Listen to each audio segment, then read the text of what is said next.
Mm, hello. It's on fire. There you go.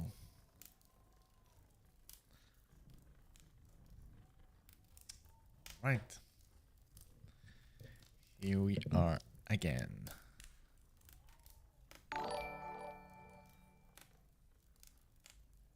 Oh, that was fast. What was that? James. Thanks for the like. All right.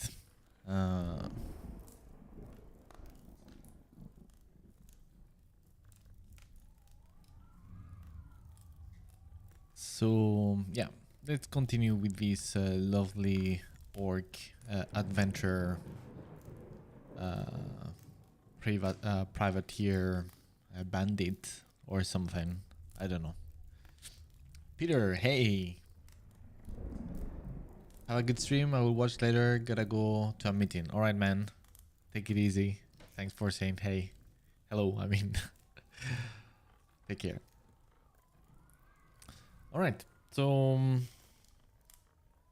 yeah, I had a little break from last week. Sorry about that, but yeah, things got on the way. David de Luca. Hola Miguel, ¿cómo estás? ¿Qué tal tu semana? Bienvenido. Bienvenido. Muy bien, gracias. Te voy a responder en inglés una vez más para que todo el mundo entienda, ¿vale? Pero espero que no te importe. So yes, my week was very good, but I'm extremely, like always, now it seems to be the theme. Very tired. Meblerd, thanks for the follow. Welcome to the stream. So yes, very tired because I had so much work these 2 last weeks. I mean, insane. A lot of work, and then of course on top of that, having a small child, like a baby. So yeah, a lot of work and not too much sleep. So yeah, I'm kind of tired, but good. You know, I'm good. Very excited for all the plans and things that are I have on store for next year with my Patreon and my projects. Or I would say it the other way, my project and then the Patreon, just to see if I can make it happen and had some to be able to afford to stop doing client work and work with the project. Yeah, so let's see. But yeah, super excited with all the planning and all the things. And as I have also some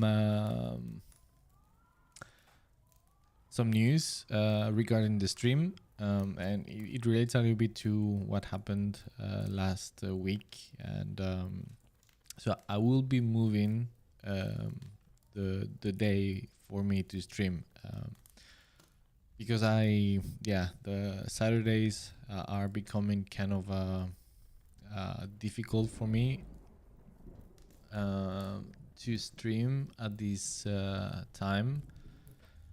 So I will be moving the stream to Tuesdays at same time, 9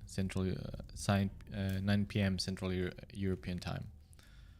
So I hope that doesn't disrupt much for you guys, that you still can find the time to join in. But yeah, I'm very sorry that I need to change it, but otherwise I wouldn't be able to stream at all. So I need to adapt, and I still want to be streaming. So yeah, I think that's the best thing that I can do. So again, I will be reminding for a while, but yeah. So from today forward, unless things change at some point in the future, but it will be every Tuesday at 9 p.m. Central European Time. Juan Toledano, buenas noches. Buenas noches. Bienvenido, como siempre. All right. So, yes. This guy, what to do? I haven't touched it since last time. So, like always, I need just to take a look at it and figure out what I want to do. Yeah, I just saw here this part that I didn't like it. Also, by the way, I don't know if you recall that I was having a lot of issues with my tablet for drawing because it was pretty old. It was a Intuos Wacom Intuos 4. I think it had like more than 10 years, and I was struggling quite a lot. So today I received my new tablet, which I'm using for the first time now. I haven't used it until now. So so yeah, we'll see. So far it seems to be working pretty nicely. It is Intuos Pro Large, and seems lovely and works very smooth. And I'm so happy that it's working properly because the other tablet was driving me crazy already. So yes. Kroom. Hello, welcome to the stream. How are you? That's a pretty cool name, I have to say. Hey Lucius, how are you doing, man? Welcome as always.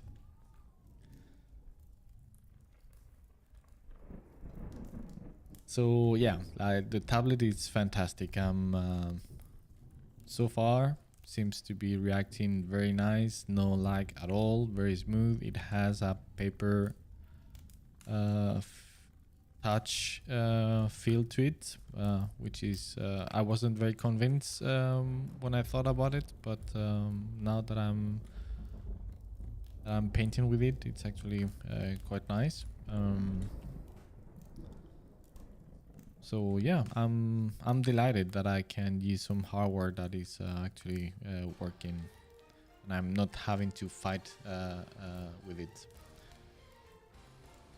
Lex Camardella, thanks for the follow. Welcome to the stream.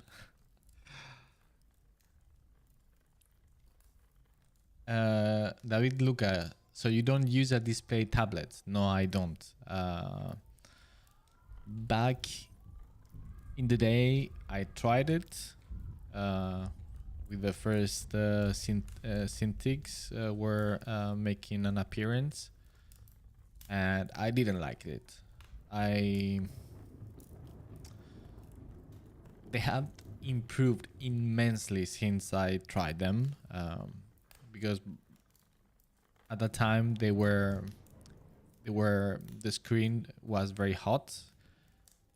It felt like just painting on top of a monitor, so it was very warm, and I didn't. I know it is not the case anymore, but still, knowing that I spent hours and hours, I feel that it wouldn't make me any good on the back, and just like hunching over it. And yeah, this with the tablet like this, it's more ergonomic, I feel, and I'm also super used to it, so I don't feel any need to use a Cintiq or display tablet anyway. So no, I'm not that fancy. Lex Mardella, hello everybody, welcome. Hello, how are you doing? Welcome to the stream.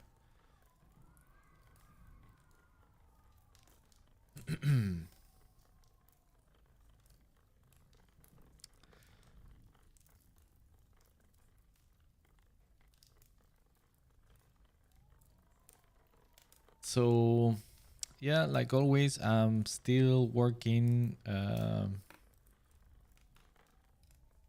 a little bit because, as I was saying, I have been extremely busy with client work these 2 last weeks.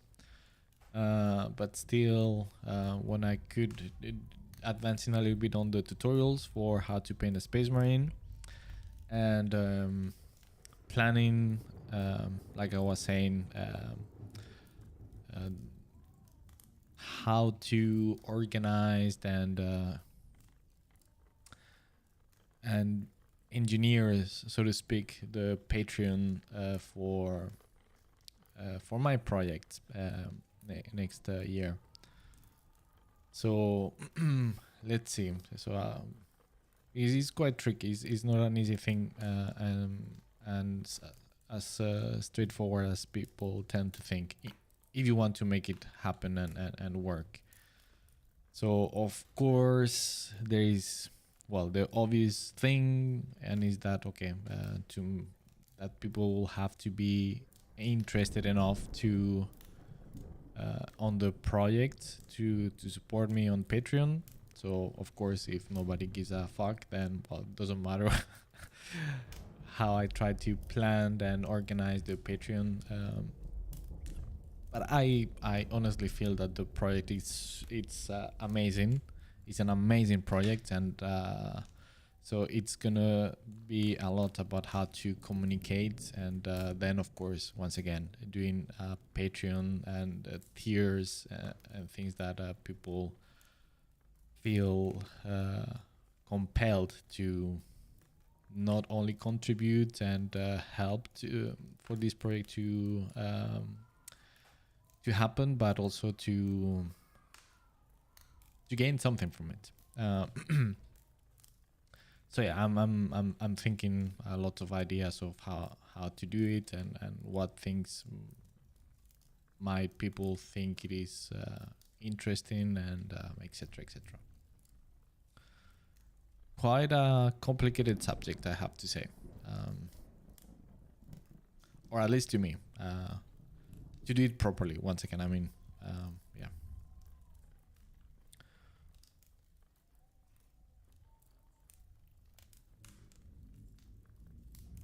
And I cannot wait to start focusing more and more of my time on this project. I'm so hyped, and yeah.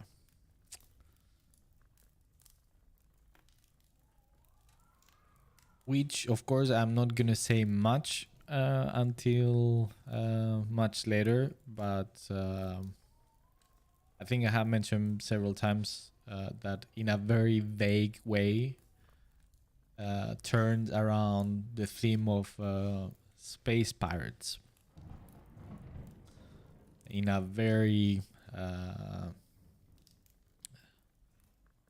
how do you say, believable and grim and dark tone to it. So there is no romantic view of pirates, and so it's just about real piracy. Okay, here we go. How long has it been? 15 minutes in the stream, and we get our classic Photoshop bug with the cursor. Let me see. How can I fix it? Let me just change the screen 1 second, and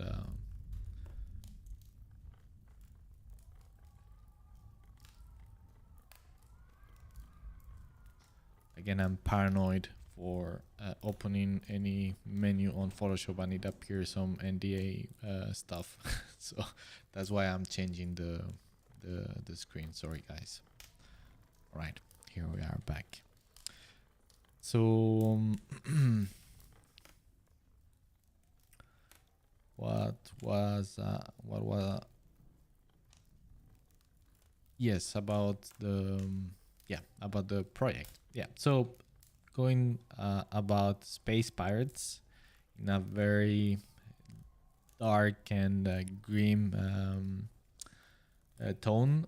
If you like Warhammer 40k, you will love this project. It is nothing like Warhammer 40k though. It's pretty different, but still it's science fiction. But in the tone, I mean, it's grim dark. So, and it's gonna be very heavily inspired on real historic piracy. So, but still, it's gonna be fiction. So, yeah. So that's about it. That's what I can talk about. But yeah,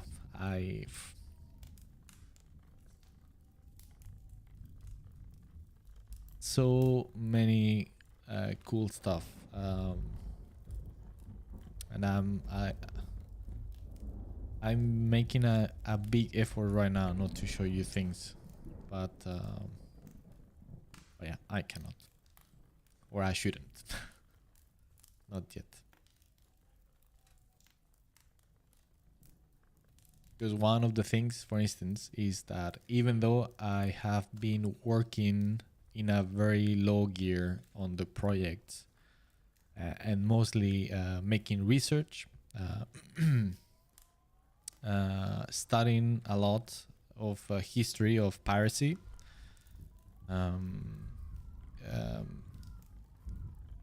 and planning and preparing and writing things for the project. But when it comes to real painting and designing, I haven't done much. So for the beginning of the Patreon and everything, I should have at least something that I can show, right? So not just me talking like I'm doing right now. So to motivate and compel people to jump in. So that's something that I have started to create some things, and I will be creating some things to be able to show, and yeah, and let it speak by itself instead of just me talking about it only. Lucy's, I will support it for sure when it come up. Well, man, well, really appreciate it. That's super kind of you, but there is, what can I say? Thanks a lot. But just let's wait, because maybe you don't like it, and I don't want you just to feel that you you know, just wait and see if you like it or you find it interesting, and then you can decide with absolutely no pressure whatsoever, and no, you know, so but honestly, if you like science fiction, if you like art, concept design, or well, concept art, and you are like I'm saying, like a fan of real mature science fiction and epicness, and you like, for example, Warhammer 40k, because it has this grim dark tone to it, but also the epicness of it, you will love this project. I'm certain of it. I mean, I'm a nerd myself. I love these type of things, and I know I'm not alone on these things. Also, if you are into history, you will be able to recognize that, well, like I'm saying, I have spent so far 4 years doing research and reading and about real piracy, and everything involved into it to make a good depiction of it, not just the romanticized and pulp culture vision that we have from Hollywood, for example. You know, like, let's say Pirates of the Caribbean or something that has absolutely nothing to do. So yeah, it's gonna be very dark, but epic, and dramatic and everything. Yeah.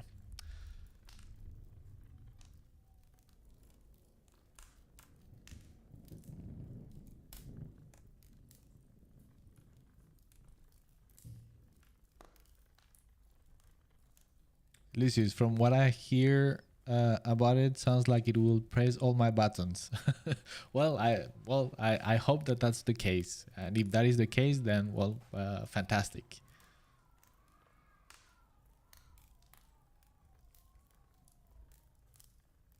Do I have?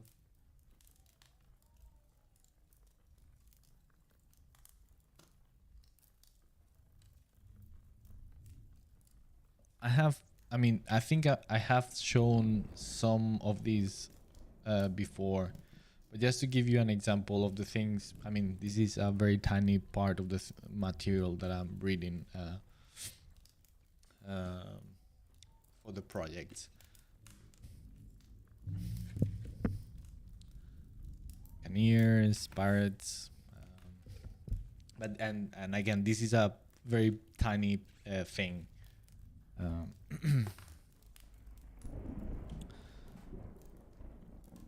And again, it's just for research purposes. It's not historical. It's not based on how could I say? It's not an historical based project whatsoever. It's just using real the real thing as a base, as a foundation to create this fictional world.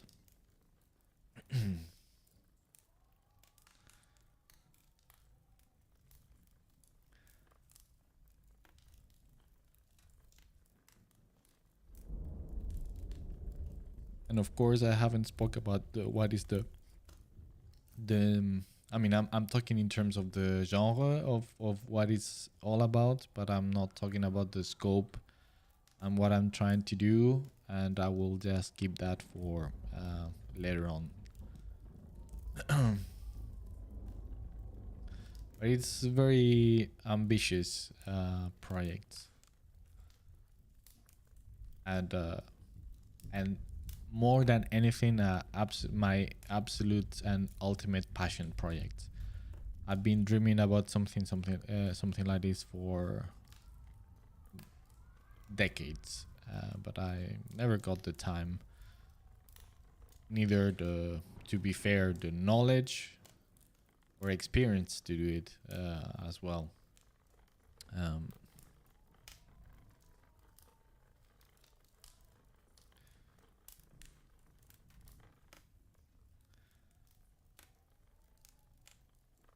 And I have very concrete goals as well, so it's not just like a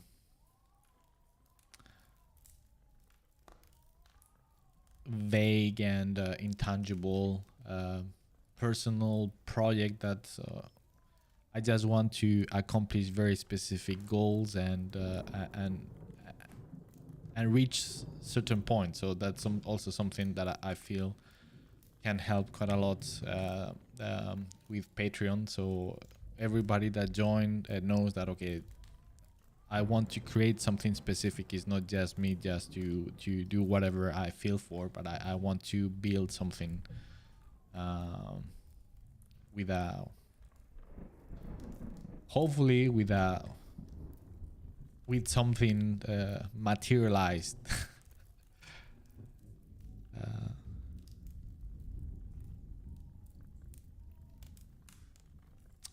But yeah, enough about it for now, because I keep talking about nothing too specific, and I'm being too cryptic. So yeah, but I super excited. I mean, while I'm going with my dog for walks, I'm constantly thinking about it. It's like I'm obsessed. I cannot let it go. And also, it's been like I've been waiting to make this step forward for such a long time, since I started freelancing 4 years ago, and I wanted to have started like yeah, way earlier, but I recognized that I couldn't, because I had zero, for example, how do you say, visibility or exposure on the internet. I had to build something. I mean, it's so many steps that I needed to do before. And to be honest, in certain way, I feel that I'm still not in the best position, but at the same time, I'm at a point where I feel like, okay, if I still keep waiting, it's never gonna happen. So I need just to make this leap of faith, and even though I'm not 100 prepared on the best position to jump into it, I still need to do it.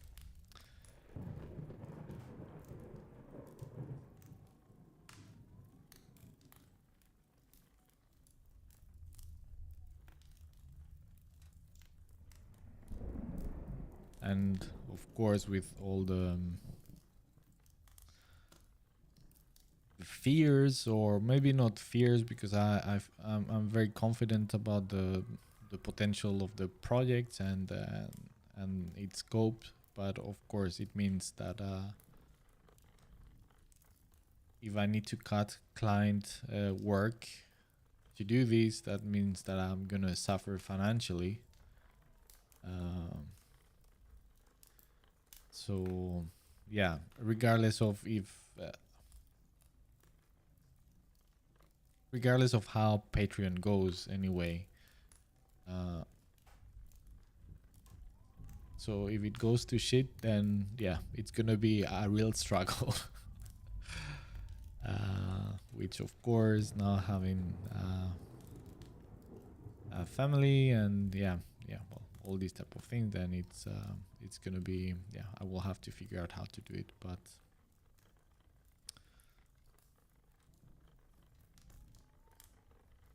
it's now or never, I feel like.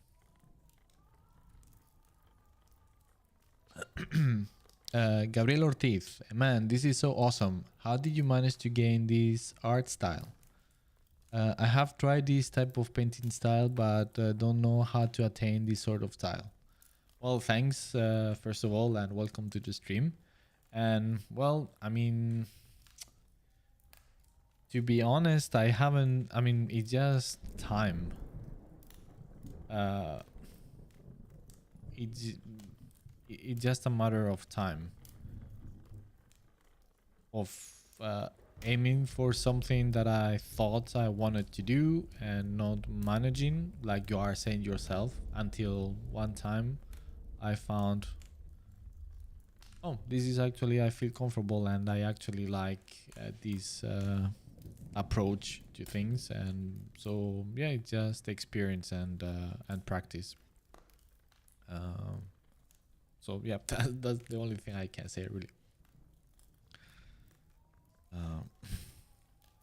And if anything, I would say that don't don't worry too much about it. Still, it's good that you aim for something that you know you like, and you would like to still have that scope and direction very focused, but don't worry or stress that, because you will get there eventually. It's just a matter of time and persistence, perseverance. Sorry.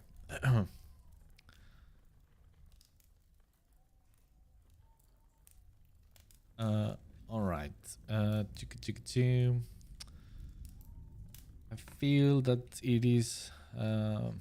We still need to add some few more basic elements on its attire.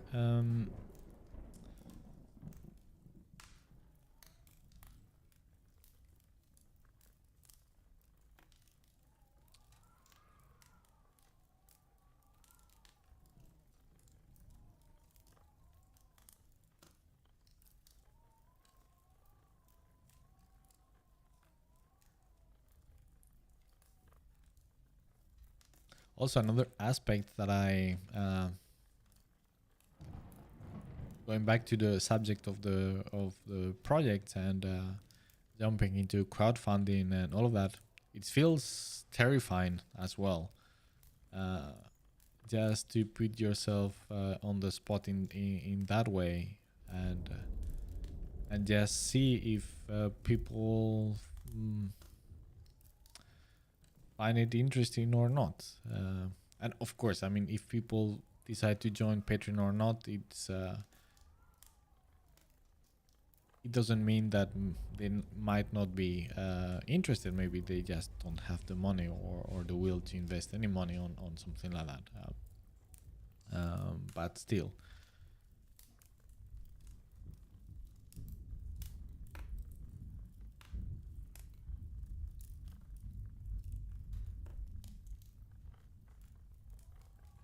And even on the best case scenario that I can imagine, I feel that anything that might happen from Patreon is gonna just be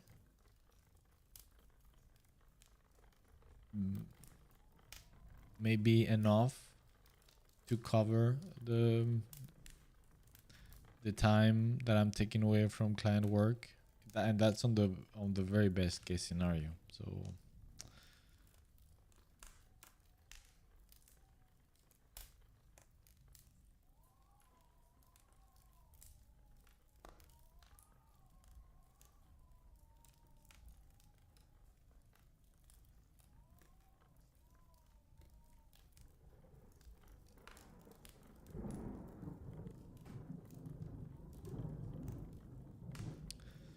but also one of the reasons why I'm taking such a or been taking such a long time before making this step forward is precisely because I wanted to make it proper, and because there is so many people that just open up Patreon and just like that, and it doesn't work. It is not an easy thing to achieve. So unless you have a massive following on the internet and you are famous, in that case it might be very easy. But if you are as just a random dude on the internet like myself, then you need to try to do it as clever as possible and plan it ahead to maximize your chances and minimize the risk of a failed attempt. And still, the chances are low, but yeah. Anyway, we'll see. Because that's another thing is this part of the process of planning, and I don't have the time. I mean, it's just a full-time job, just out of itself. Not just to work on the project itself, but just everything around it. And I honestly don't have the time, so I'm just making the best out of the time that I have. But I feel that I'm so far from ideal of the things that I should prepare and do. So yeah, it's very stressing in that sense. But again, if I don't do it, it's never gonna happen, I feel. So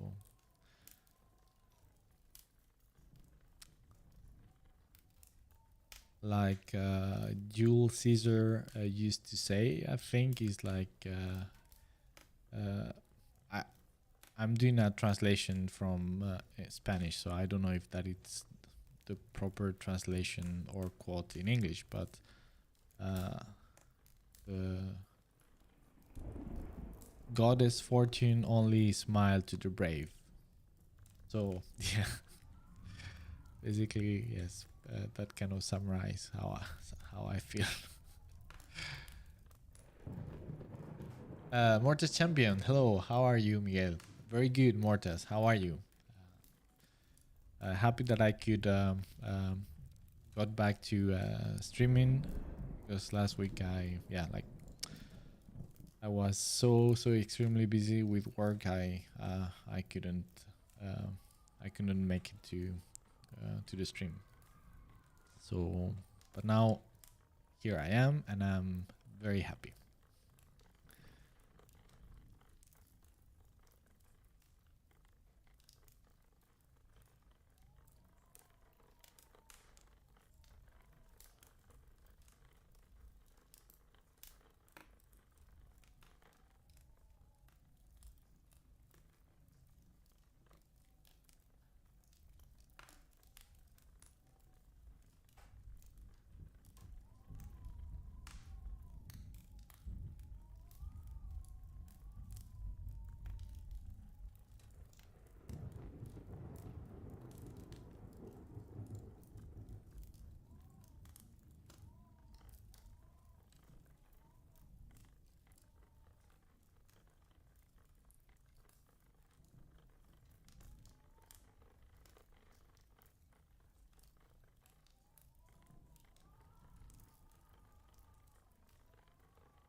So I'm just thinking about some type of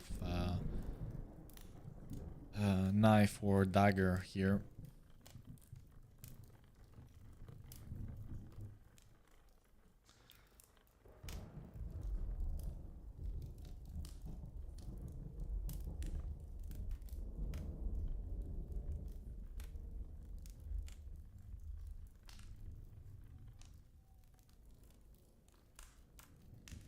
But seriously, guys, once again, I cannot state how relieved and happy I am that I can actually work without having to fight the tablet. Feels so good. I've been struggling with it for I don't know, a month and a half or 2 months, something like that. Such a pain in the ass. It's for now I really can focus on only painting. It's amazing. Except for the annoying Photoshop bug with the cursor, but yeah.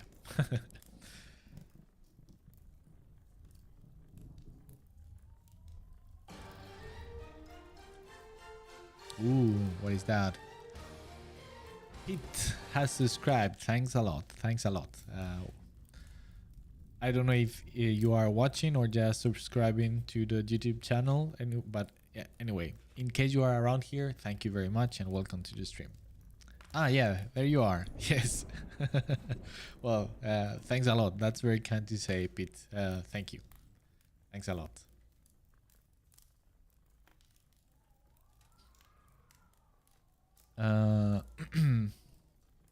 Lucius, it's worth the leap of faith. Better the pain of failure rather than the regret of leaving something undone unless it is the Ultramarines animation. Of course, yes. No, but yeah, I totally agree. And once again, when I mean that this is a passion project, it cannot be more true. I mean, I feel so passionate about this that I find it so genuinely so awesome that I'm now that I'm doing a little bit of starting to do some things to have some material to show, at least just to kick the Patreon, right? I'm with such a big smile while I'm painting and designing these things. I'm just like, oh, this is the dream. This is I love doing this, and yes.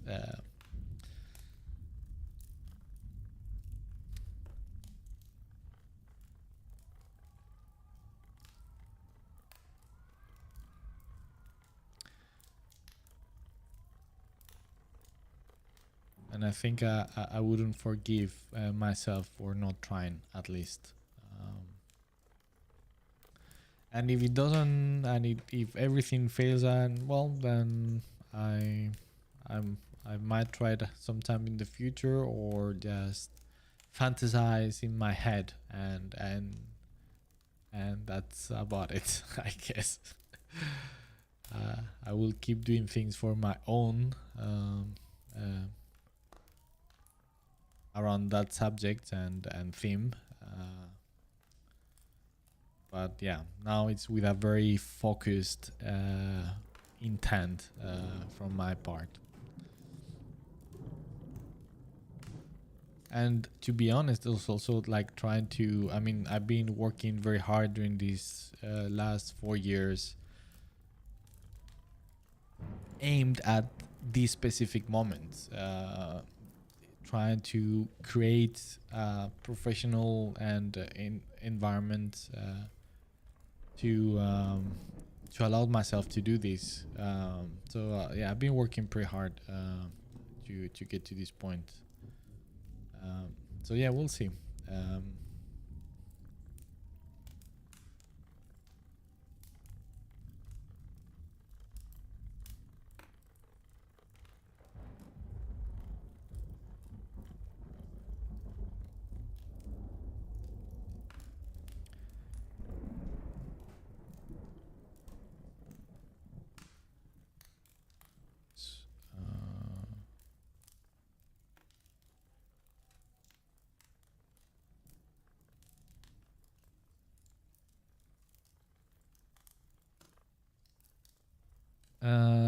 David Luca, whenever I paint from imagination illustrations, I need to search for reference for almost everything, materials, anatomy, etc.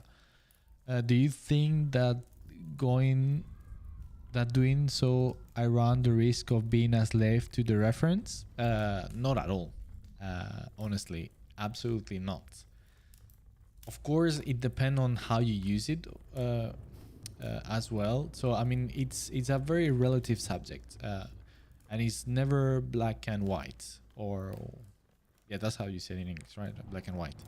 So if you on this subject, I always tend to think, okay, so we always tend to look with amazement to the past masters, right, in art history, right?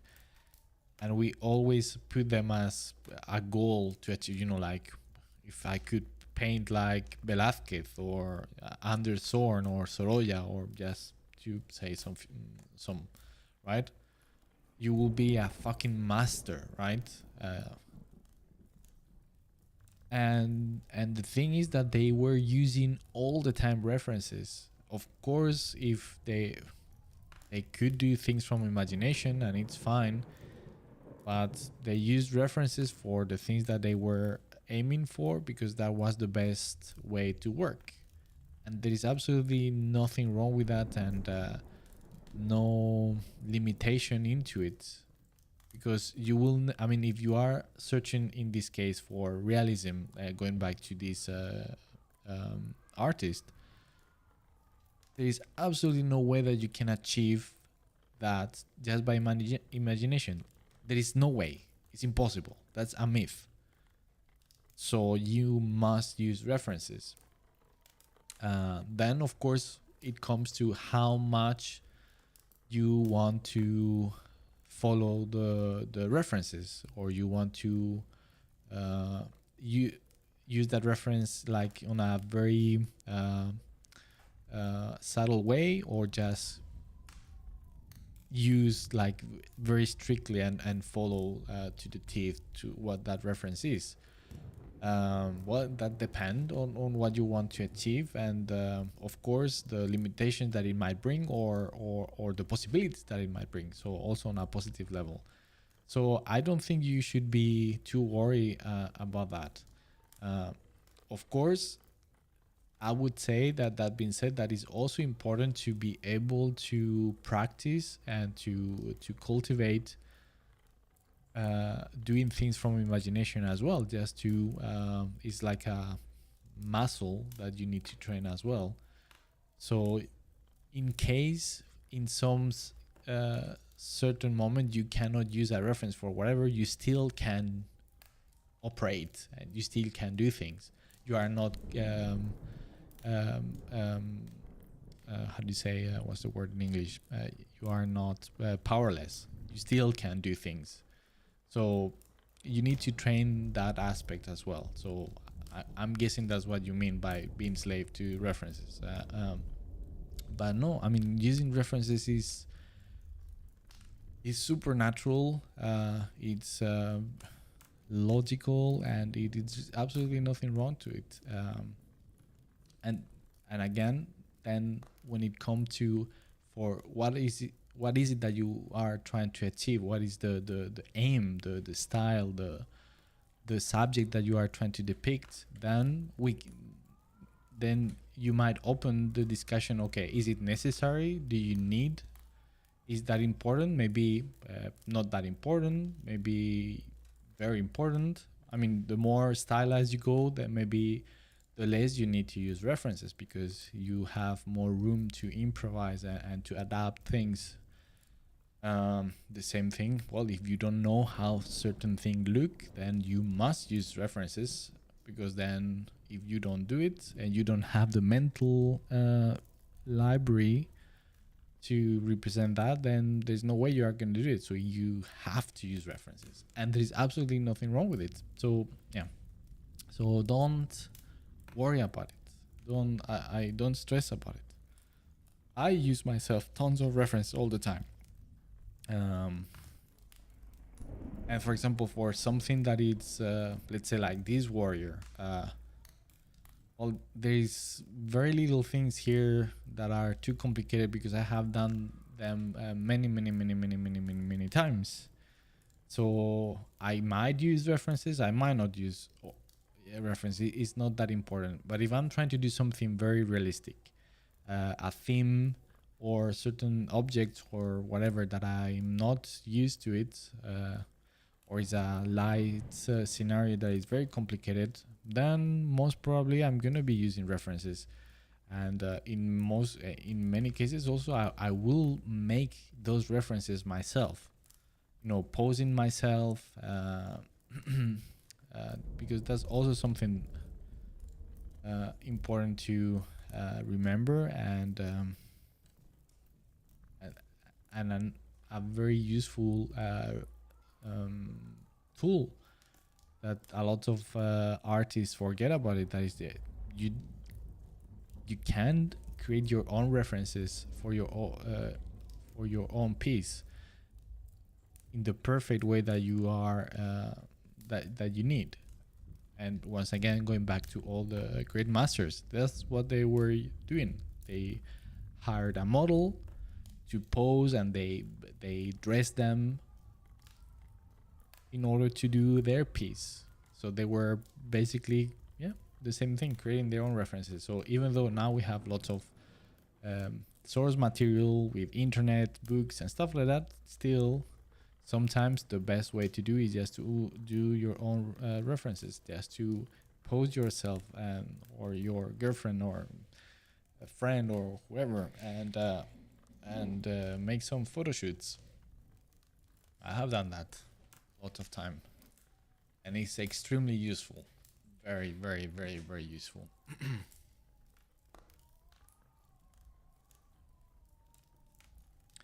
And the same, and the thing is, if as well, when you are using references, if you just not copy them mindlessly, my goodness, how do you say this? Mindlessly, but just with a little bit more purpose, and trying to understand what is it. This thing is like, if it's I don't know, some fabric or leather thing, and all the how the folds and stuff like that. Not just copying the shapes without thinking. No, trying to understand, why is this material behaving this way? Why the folds are behaving in this way? So if you work that way, and if you use references that way, little by little, some part start to be stored in your own brain library. You start to build a visual library and then makes it easier for you later on just to depend less of references.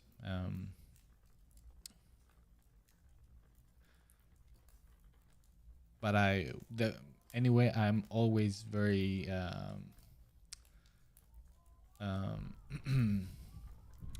how do you say,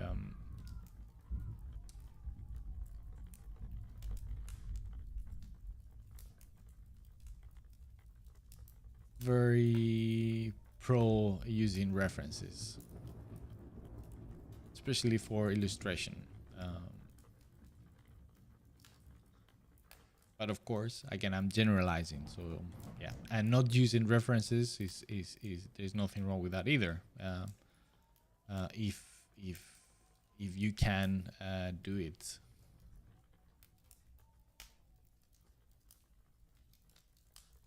And there is plenty of examples of great artists that barely use references,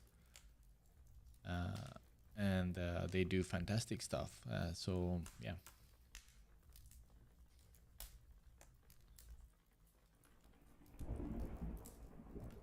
But I find that the subject of or the goal of being an artist that don't use references, it's more as a gimmick of technical prowess. You know, like, look at how good I am, that more than a practical and sensible thing to do, right? It's like, well, references are there.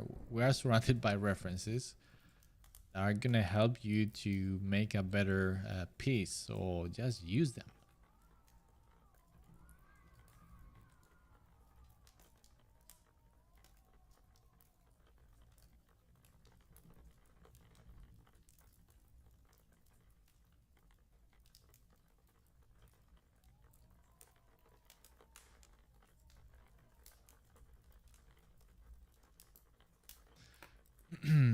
Sorry, let me just catch up with the chat.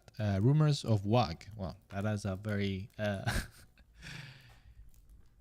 very in tuned name for the stream and the subject of the of this of what I'm doing. Hello from California to you, Miguel, and everybody else on the chat. Thank you. Welcome. Very, very nice to have you.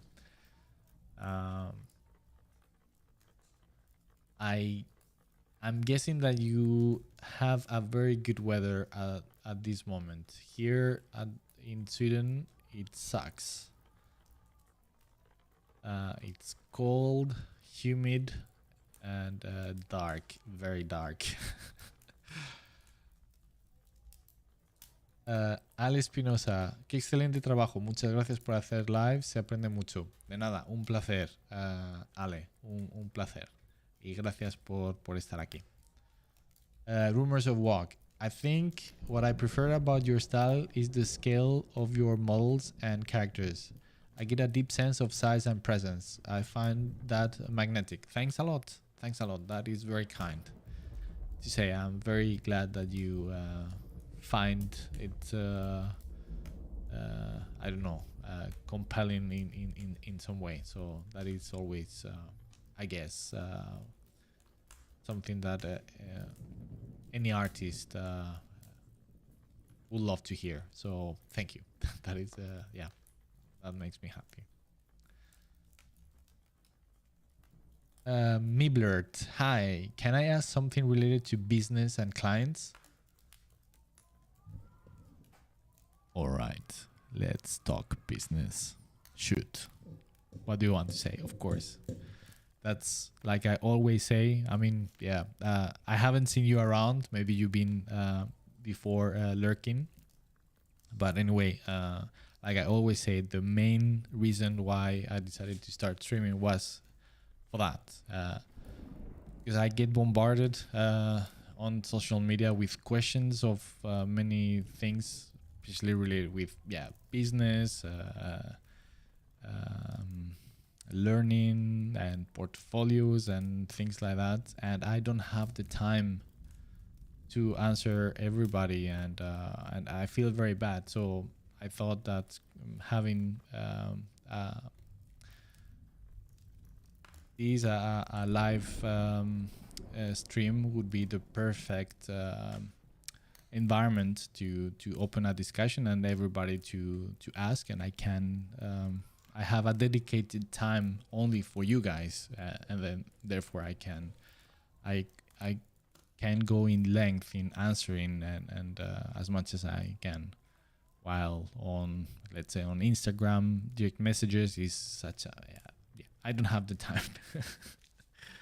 So yeah, please, like I was saying, let's talk business. David Luca, my aim / style is fantasy / dark fantasy, like Magic the Gathering. Yeah, I do all of that, take picture of myself, etc. First, I try to paint on my own, but the result is poor, so I go for references. Yes, perfect. So yeah, don't feel any pressure that you are doing something wrong because you have to, or you feel the need of using references.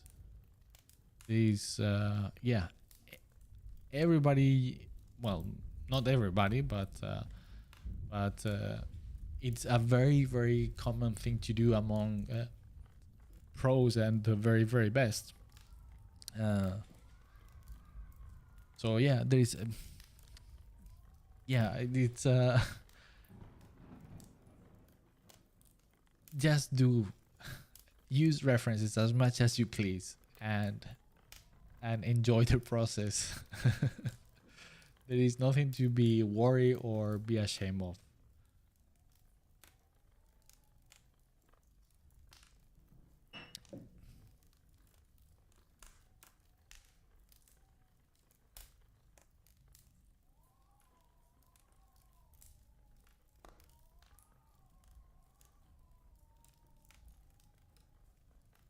I mean, for instance, if I put the example of my project that I've been talking about, that I will get started with Patreon next year, on the coming next year, because I'm using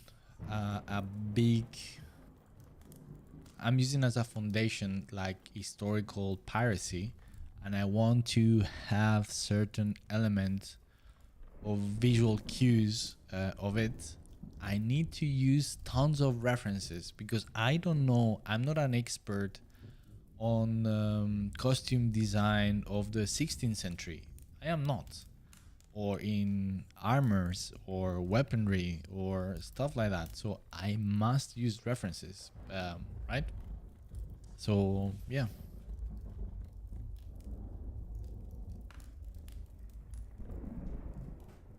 So imagine that you are contracted to do an illustration of an historical, I don't know, Greek hoplite from the 5th century before Christ, and it's for a historical, if it is for a museum, right? You cannot just do whatever you feel like and put some horns on the helmet because they look cool or whatever, and you must gather references to be as accurate as possible to do a historical correct depiction of hoplite from that period, right? So you don't make some anachronistic errors in the depiction of that character. So once again, that's a perfect example of why you have to use references. And then if it's just the case of from a technical issue that, like you say, the anatomy, that you are struggling with a pose with the hand, which by the way I use pretty often. Maybe there's certain pose that I want to do and I try and I cannot, for the sake of I cannot make it happen, then I just make a photo of my hand in that pose, and then I use that as a reference, and it is fine. And, yeah.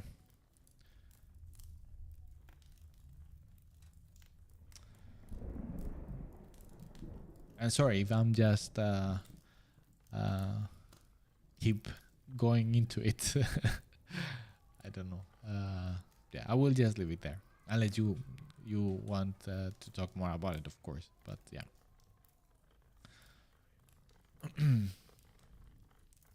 Sergio Ponce. Hello, Miguel. Hello, how are you? And welcome. What do you think about Arcane? We talked about it last stream, I think, or 2 streams ago. Well, I think it's fantastic. It looks awesome. Visually speaking, is gorgeous in all the levels. The characters, the cinematography, you know, all the scenes, and all the environments, and the it's fantastic. It's awesome. But and I cannot avoid it, but I have to say it. And of course, this is a very, very, very personal point of view. All right, so I don't care about the story. The thing is that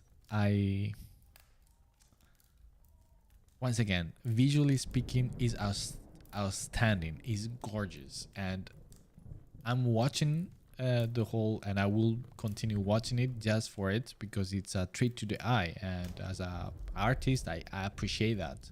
The craftsmanship behind it is absolutely stunning, and it's great. But as a piece of storytelling, even though I don't feel there is anything wrong with it, like failed or badly done, it just feels so canned. I know from the very first minutes when they are presenting all the characters, I know the whole story already. I know what is I can recognize all the archetypes. I know what is the purpose of this character, what is going to happen, what is its role. That is, you know, it's here just to create this paternal figure, then he's gonna die or something horrible is gonna happen. You know, it's like you can see it's so predictable, because they are using formulas that have been used hundreds of times. So in that way, I feel that it's very American, very Hollywood, even though it's not, but you understand what I mean. And it just, I don't care. It is, if it wasn't because it's so gorgeous, I wouldn't give a damn about it. Of course, I understand it's maybe for a younger audience, and maybe if they haven't seen many things, then this might look awesome, and the something very new and fresh, but it is not. So I have this kind of perhaps old fart type of position. It's like, this is, you know. but again, I just to leave it on a positive note, it is fantastic. It is. It's gorgeous. It's a treat to the eye. So it's very nice. But yeah, pretty boring to me. And there is nothing, and I want to reiterate again, if you like it, if you love the story, where there is nothing wrong with it. I'm not saying that you shouldn't like it, or it's just that it's just my personal opinion and taste.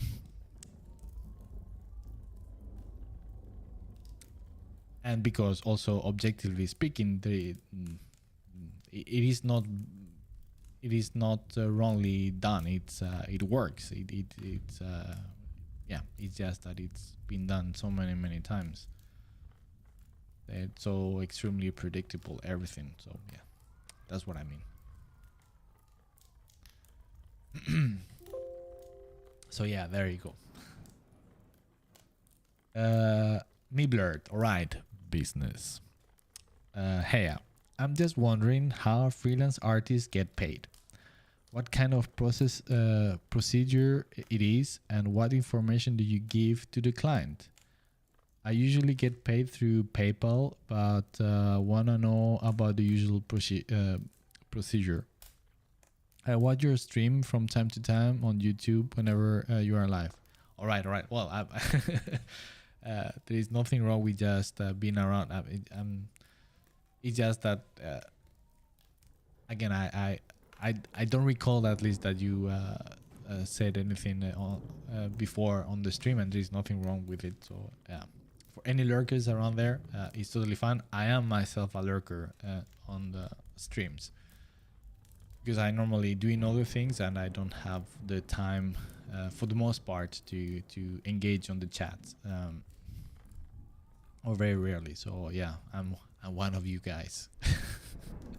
All right, so yeah, to your question. All right, well, it's pretty straightforward. And let me, okay, 1 second.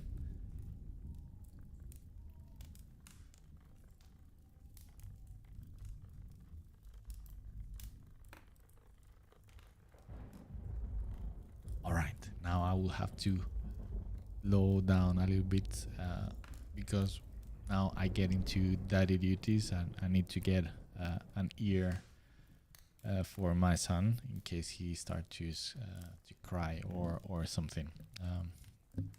My 4 months old son. So as I always say, I might need to go and check on him any given moment. So just be prepared for it. But yeah, anyway, so going back to your question, Mibert. So yeah, if you, it is very straightforward, and please let me know if you want me to expand as much as you feel needed. But basically, when it comes to payment, when you are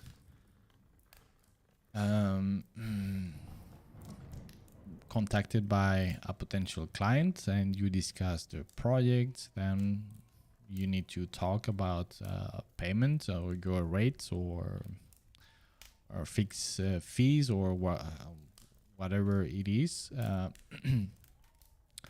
and negotiates if you feel necessary, or maybe the offer is good. Then you sign a contract where it is stipulated how you are going to be paid and how much, and when, and that's about it, really. So it is very straightforward. But you need to go through this process of discussing the subject and negotiating if necessary and agreeing and then signing a contract. That is extremely important. Never work without a contract.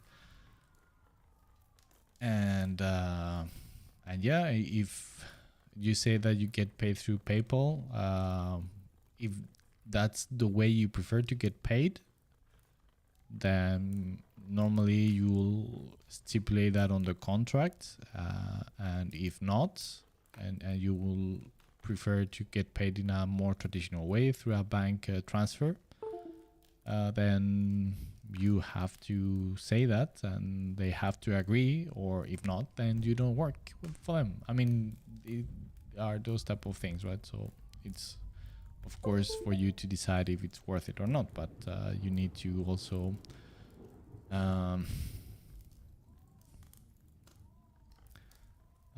work under the terms that are beneficial for you, not just for the client as well. So yeah, so and that's about it, really. So So that's what I mean. That is very straightforward. So please let me know if you need me to extend a little bit more if there is something more specific that you are wondering. All right, because it's a very general answer. Mortis Champion. Oh, Arcane. Yeah, I asked Miguel about it during the previous stream. Yes. Yeah, and I said exactly the same. But yeah, it's fantastic. Once again, it's a treat to the eye. It's fantastic.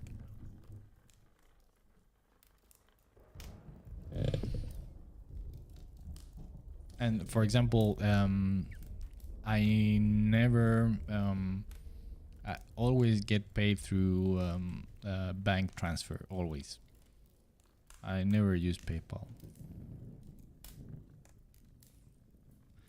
Not for any specific reason. I don't have PayPal, so that's about it. I don't know. Maybe it's very beneficial. I don't know.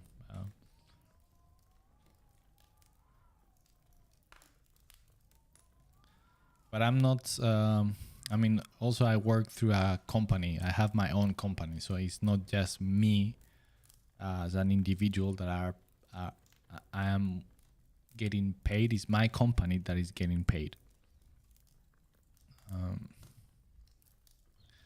Even though it is a one person's company. David De Luca, I see. Thanks a lot. I will do what you say about thinking rather than copying the ref, because I tend to fall into the trap of blindly copying. All right. Yes. All right. If that is the case, yes, it is extremely important not just to copy for the sake of copying, because then yeah, you are missing first a great opportunity to learn and to create a visual library in your head, but also because most probably you are not gonna, I mean, let's say with folds in some kind of a robe or cloth or something. When people start to just copy the lines without really understanding what is going on, 90% of the times they just fail because they do it wrong, because they don't understand the logic and the physics of why the folds are doing or behaving in that way. So that's why it is the same with wrinkles or anatomy with muscles, you know, like just they copy the lines of the shades of the muscles or whatever and try to replicate that, and normally they fall into copying something that resembles, but it's not really it doesn't get there, because they don't understand that, okay, actually this is looking this way because this muscle is getting under this other one, right? Or it's going above this other one, and or it's just stretching, or it's, you know. So it's really, really observing, not just copying. So yeah, you must definitely use references in that way. That's the only condition, I would say. Use as many references as you want, but always or never just use them copying mindlessly, right?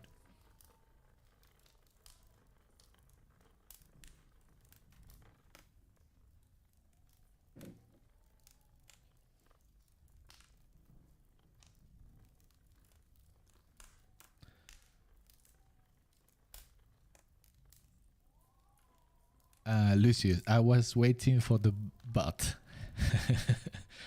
Of course, right? Everybody's waiting for the but. It's what everybody's waiting for.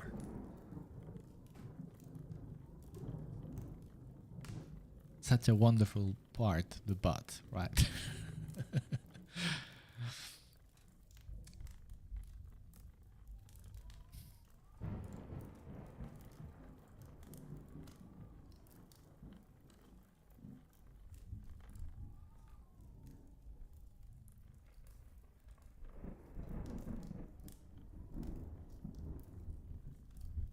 Right.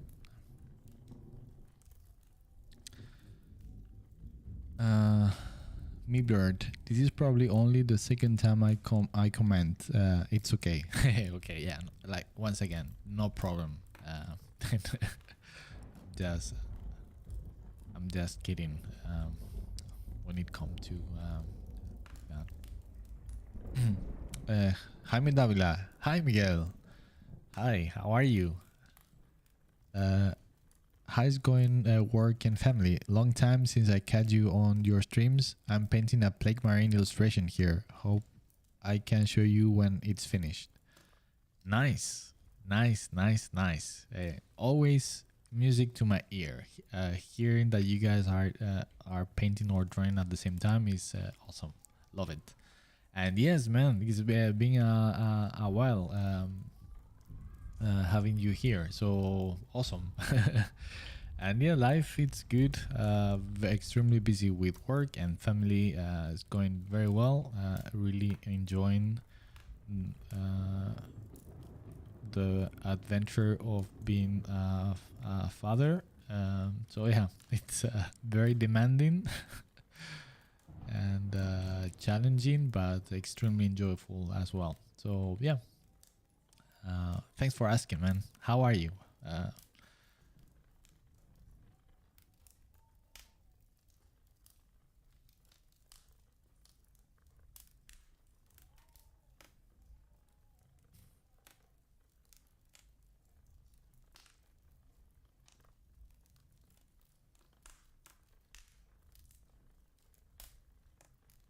Lucius, I was referring to your arcane take. Yeah, sure, you were. Yeah, of course. Yes. Yeah, we know. Bane, hello from Russia. Awesome skill painting. Spasiba Bolshoi. How are you doing? Where from Russia? Where are you located in Russia?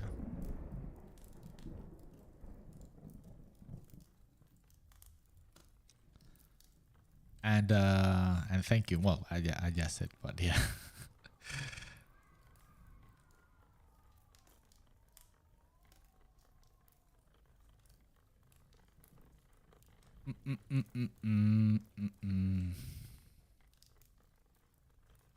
Damn, I'm so tired. All right. What else can we add?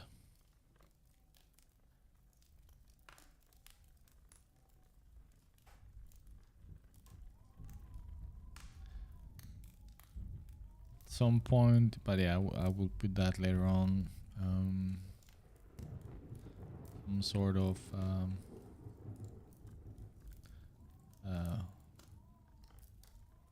glyph, orcish thing on the shield.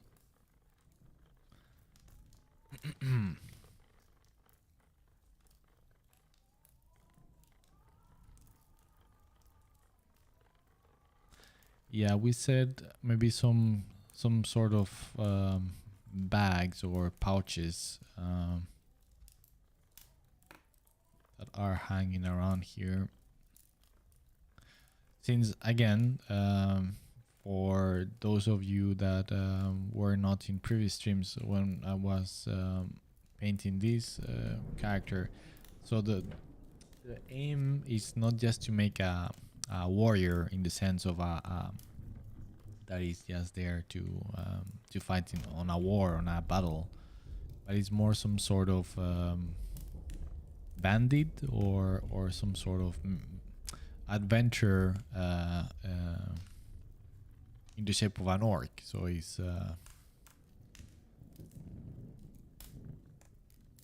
like maybe like some sort of a dungeon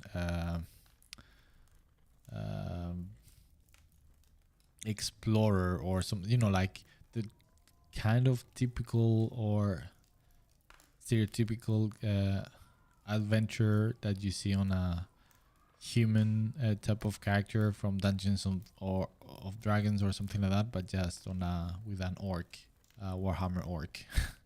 So that's kind of the idea.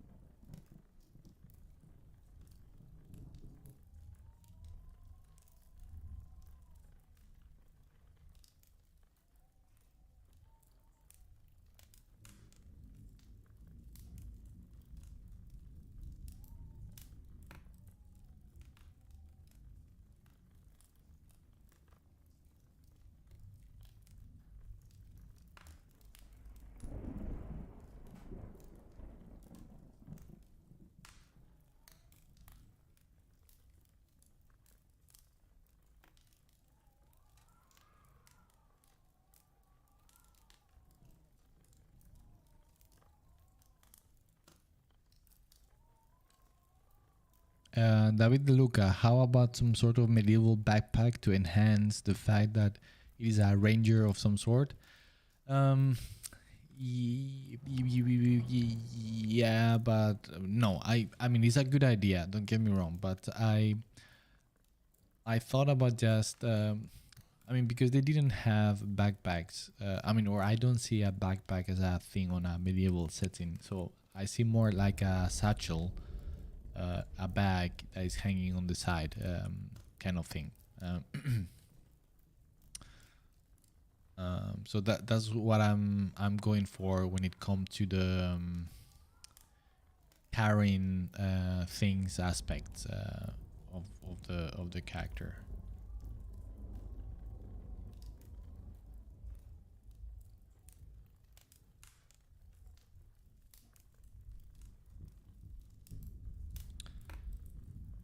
But Lucy's but um wait, is there in wait.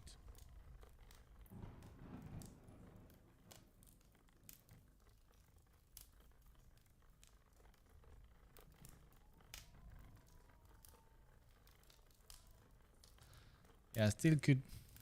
Well, let's explore that possibility. Yeah, let's give it a try. Yeah, that changed a lot of the. It changed quite a lot how it affect here the leather overall, and because it's gonna have to be very heavy, so it's gonna have a lot of tension and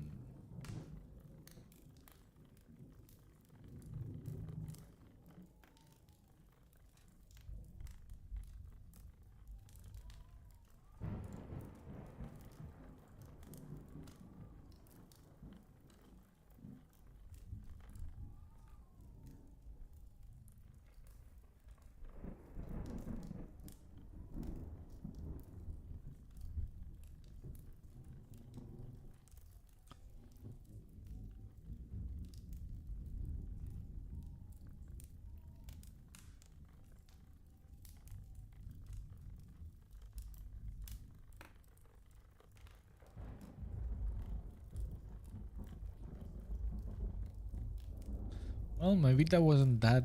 Uh, well, it wasn't. I mean, it wasn't a bad idea at all. I was going to say maybe it's not such a bad idea. I never thought it was a bad idea, right? But no, that is actually neat from a visual point of view. It adds something a little bit more interesting,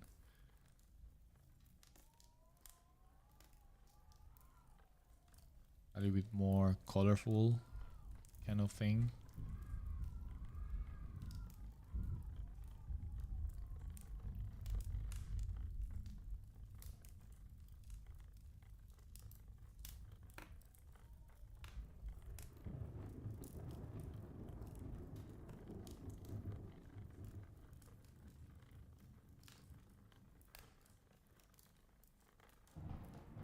Have no idea what I'm doing. I'm just playing with shapes at the moment. Um,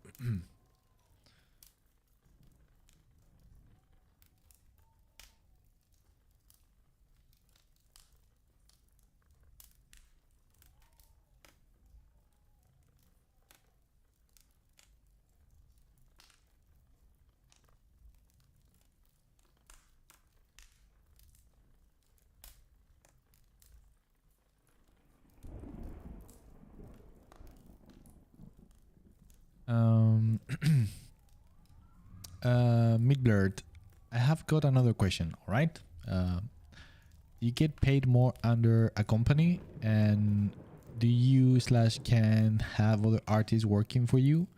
No. So the fact that I have a company or I work under a company has nothing to do of how much I get paid. That's irrelevant. So that just how much you get paid. It's just about the agreement that you get with the client of how much they are willing to pay and how much you are willing to work for set price.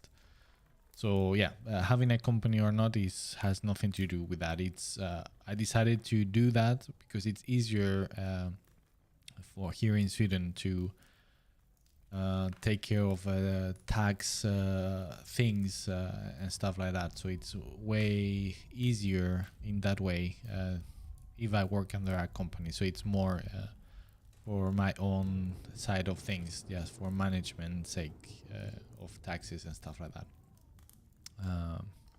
So like this, my personal financial assets have are separate from my work, so to speak. So yeah. So how it works is like all the money, it's paid to the company, and then my company, and so I'm an employee of my own company. So I'm my own employer and employee at the same time. So I get paid by my company through a salary that I put myself. But that money is not mine, it's the company. So that's another technicality. But I mean, overall, it's just because it makes things much easier here in Sweden for me to work with taxes and stuff like that. So nothing to do with prices. And if I could have other artists working for me, technically speaking, yes, I could. I could, yeah. I don't, but yes, I could.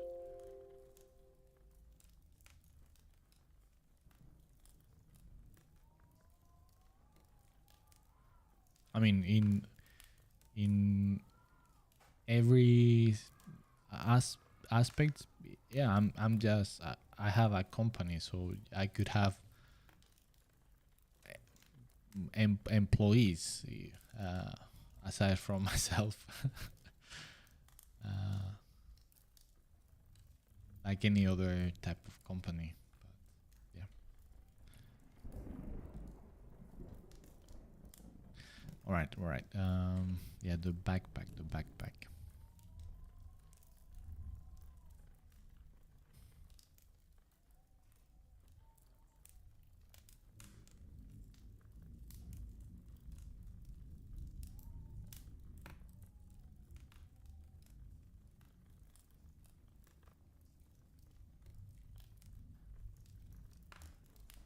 What could he carry on the backpack, and especially such a big backpack? I mean, assuming that then he goes like scavenging and maybe that's the way he carries the loot.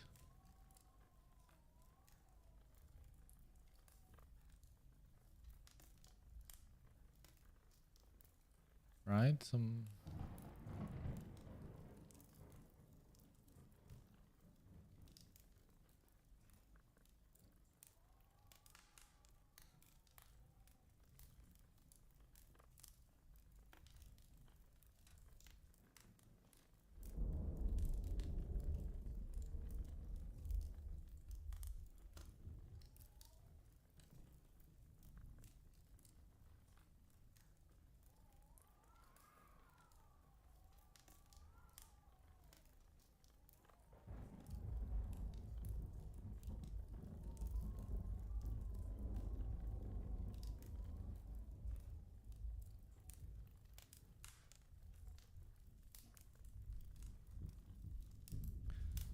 Of course, then I I can do that pretty big as well. I mean, he's pretty strong, right? So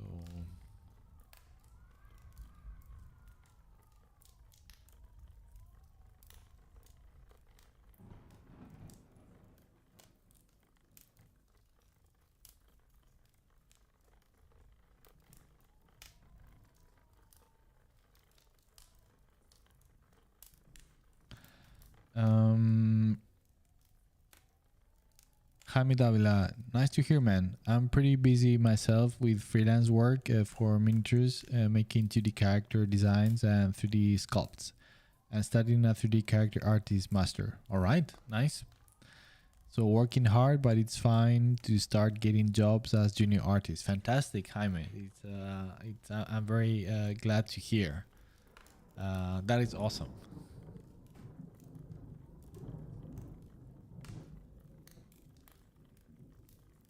Juan Toledano, being freelance, there is not as horrible as in Spain. Well, to be honest, I have no experience working as a freelancer. Wait, sorry. 1 second, guys.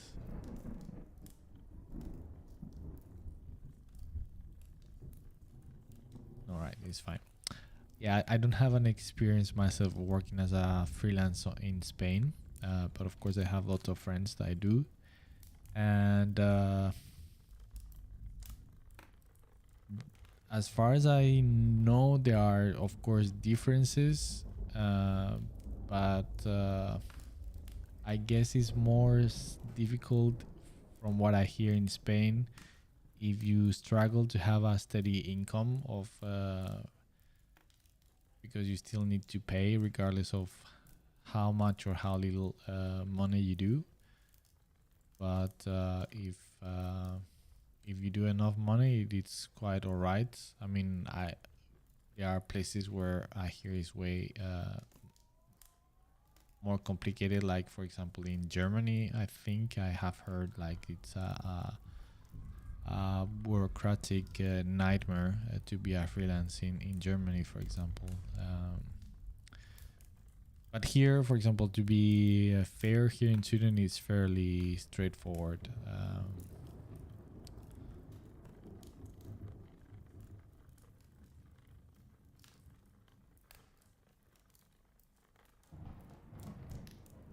Another good reason why I decided to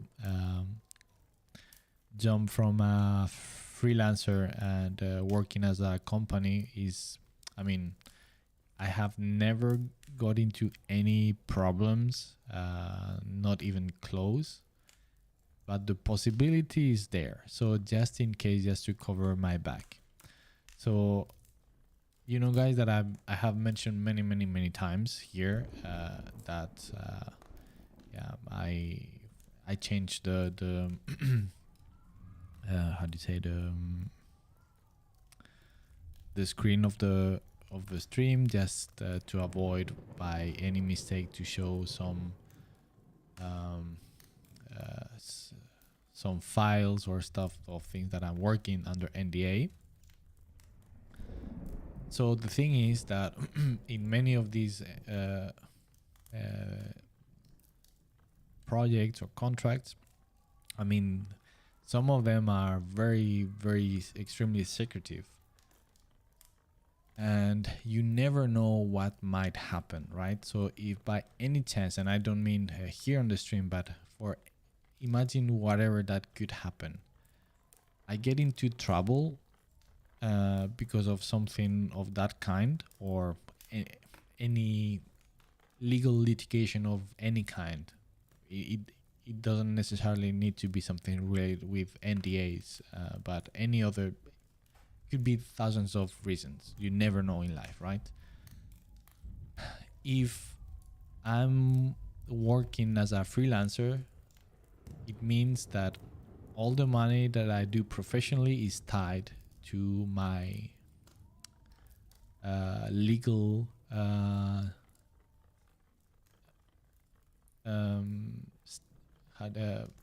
status as an individual. So work and personal life, it's the same thing. So it means that, let's say that if I don't know, let's think some nightmarish scenario where I need to pay $1 million in damages to some company because they, for whatever reason, I don't know. If I'm as a freelancer, it means that I lose everything. my house, my savings, everything, because everything is tight. But if I work as a company,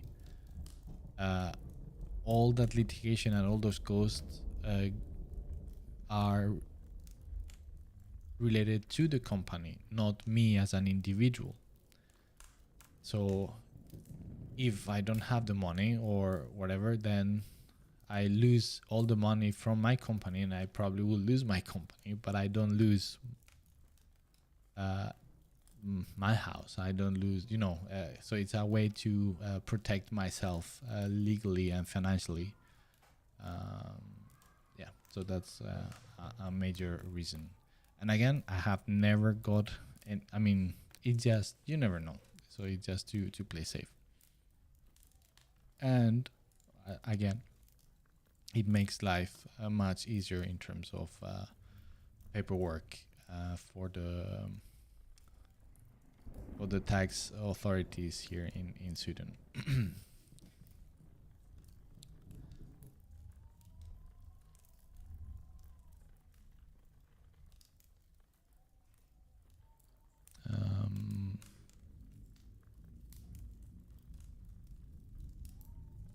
Juan Toledano being yeah, sorry, we weren't there.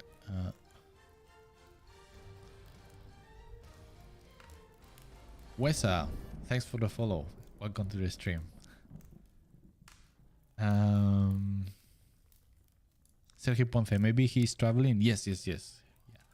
That's kind of the idea, that he's more as a traveler, adventurer type of character.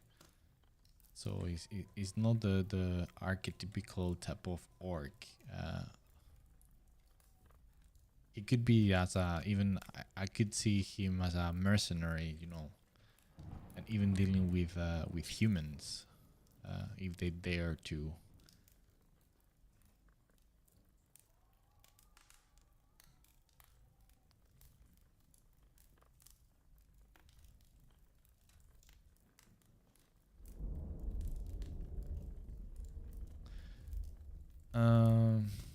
But yeah, what could he carry in this massive backpack? Well, now that I think about it, he's a fucking orc, so there should be more weapons, right? He should have some extra weapons or bigger foes.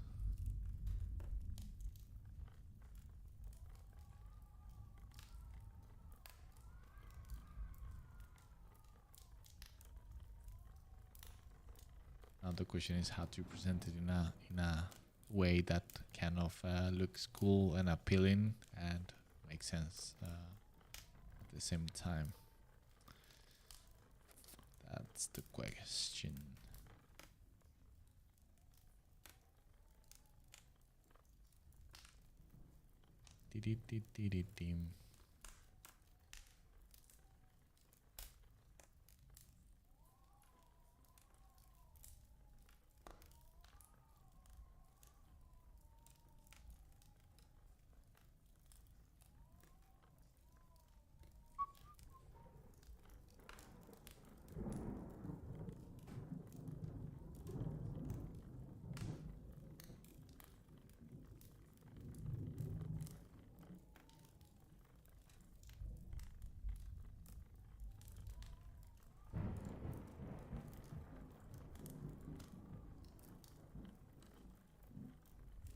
Thinking like some kind of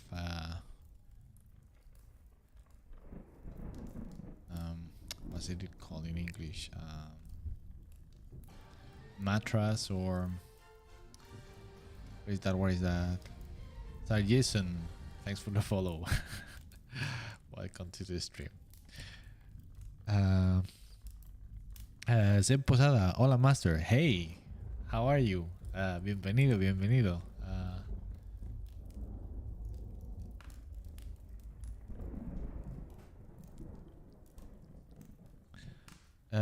Juan Toledano, yeah, bureaucracy is the main problem. I have been freelance here for years, not in art. I had a brewery and it's awful. Oh, nice, Juan Toledano. You mean you had, so you don't have it anymore?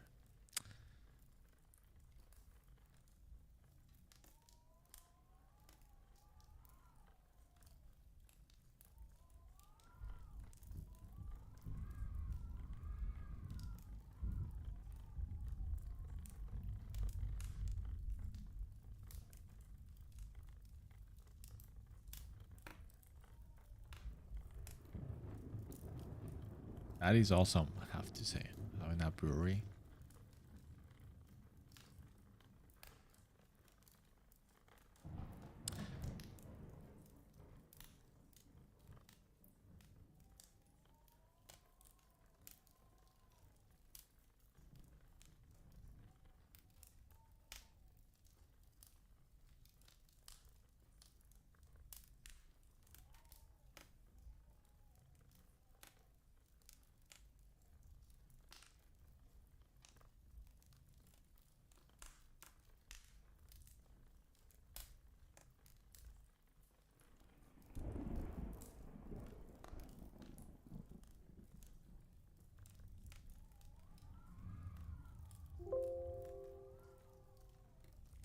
Yeah, nah, it looks nah,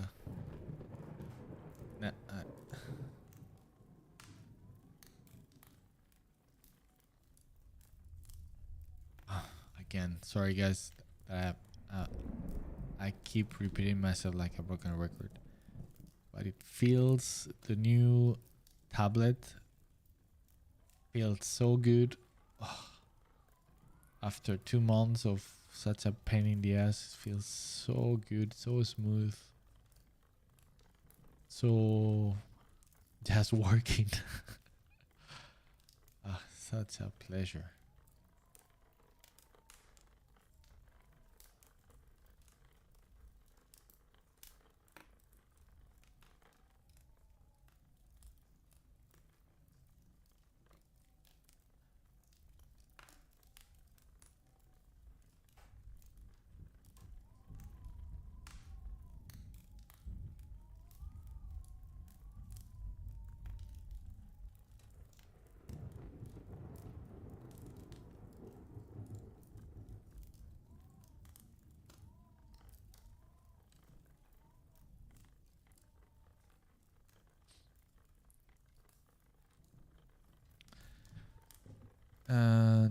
Team. Juan Toledano. No, I became burnout, and with the COVID stopped, I had time to think about it and decided to left it. Oh man, that's I'm sorry to hear. I hope that is for the best, though. Of course. But yeah, I imagine that it must haven't been easy. May I ask what type of brewery was it? What were you brewing?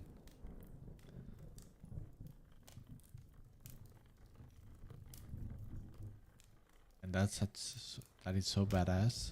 Sorry, but yeah, it's I like the idea a lot.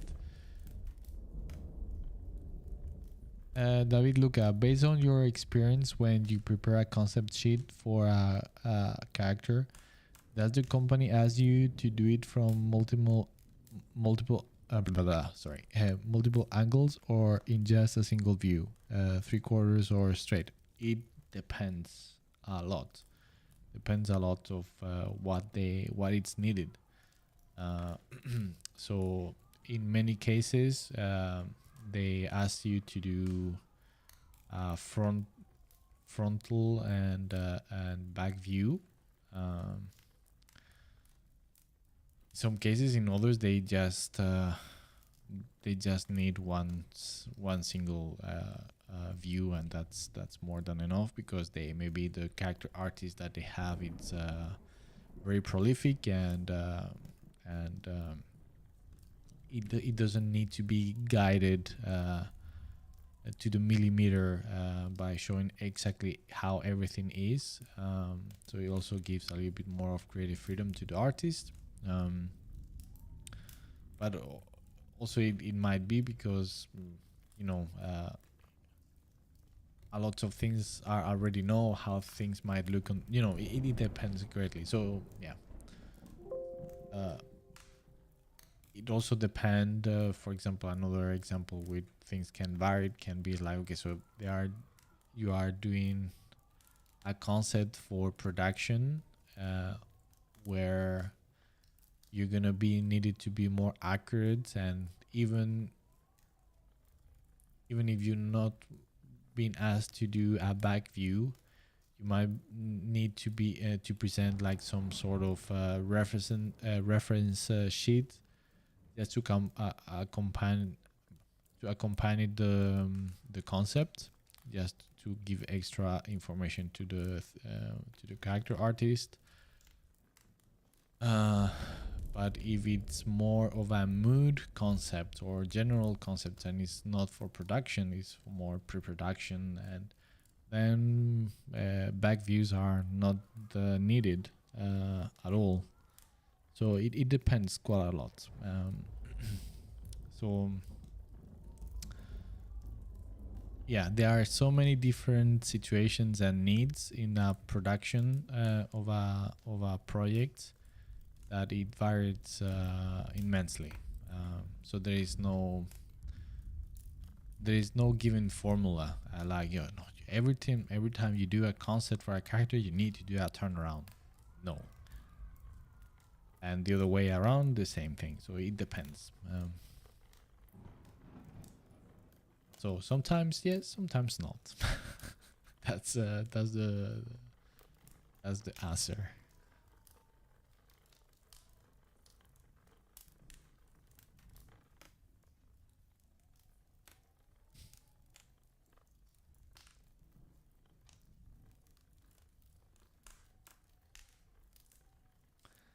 Just thinking that a nice touch would be to make it feel like it's kind of tied together somehow.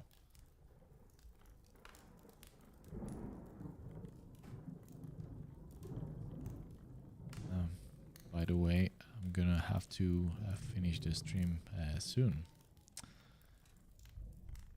Sadly, because I'm having a lot of fun like always, but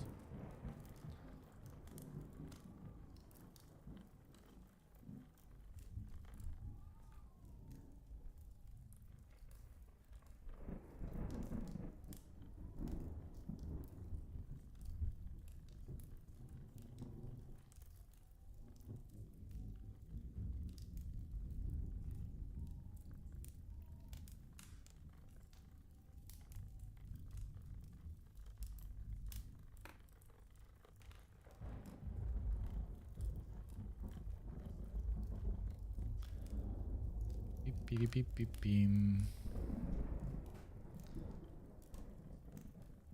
Oh, by the way, talking about Arcane, on a completely different angle and tangent, but have you guys seen the real, not real life, I got sake, how do you say in English, live action version of Cowboy Bebop on Netflix?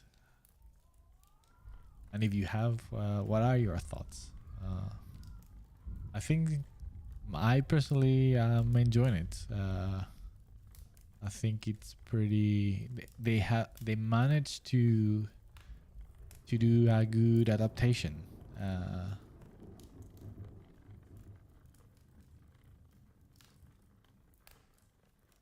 So it's pretty silly, and it's aware of it, and yeah, it works very well, in my opinion.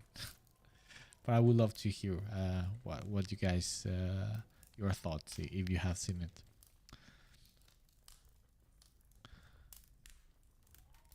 Sergio Ponce Miguel, what is the job which you more have enjoyed? Well, I have enjoyed multiple of jobs or projects. for many different reasons. So it's very difficult to say which one is the most. Very difficult. That being said, I have to say, I think I have mentioned that already, but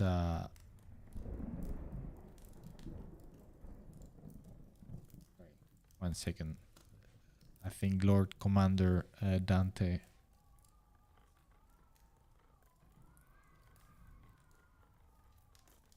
No, false alarm. All right.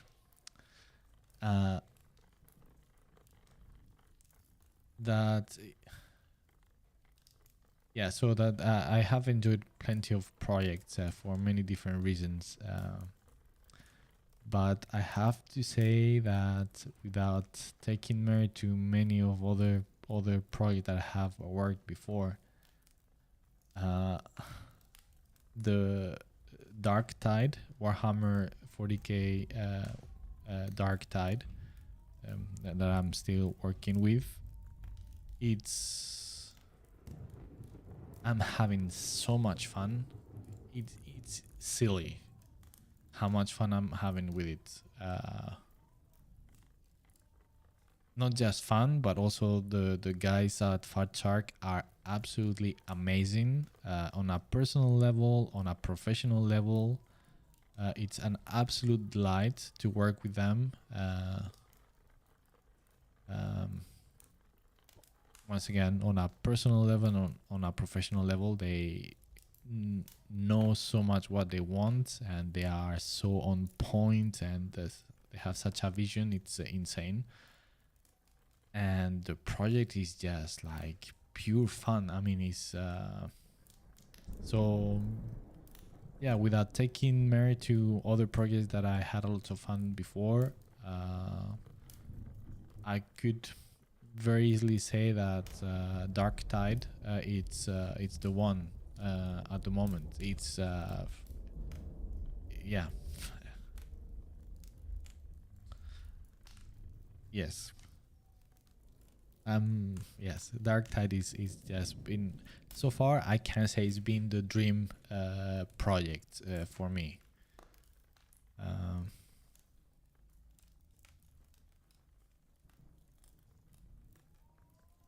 And one of the reasons why I feel so fortunate and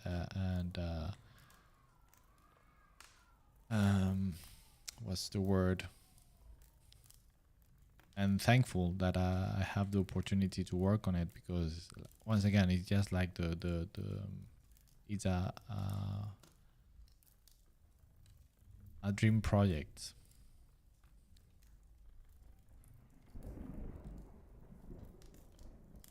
And if you knew all the things that if you will get to see, of course, on given time, what is in store. But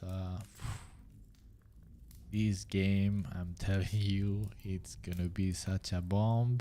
Oh my goodness.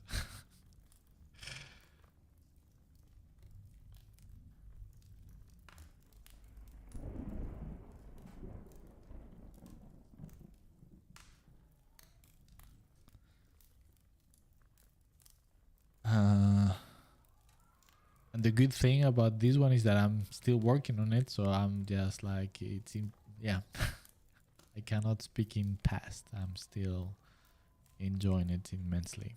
So yes. Juan Toledano, a craft brewery. We brew IPAs, imperial stouts, sour, etc. That kind of modern beer styles. Nice, man. Damn, that's such a shame. Okay, a little bit tangentially, but my okay, 1 second. Let me show you something. It's a little bit of a silly thing, but of course it doesn't even compare to that. But yeah, can you let's see here? I don't know if you can see. I will just take it and show you. 1 second.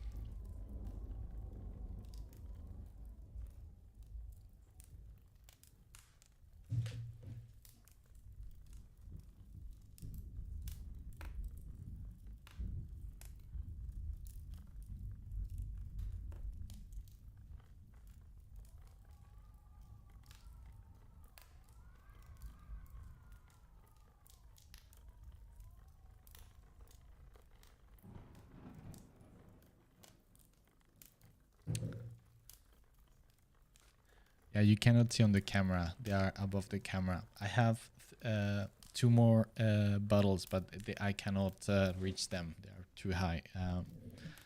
I did some for Far Cry 3. I'm that old.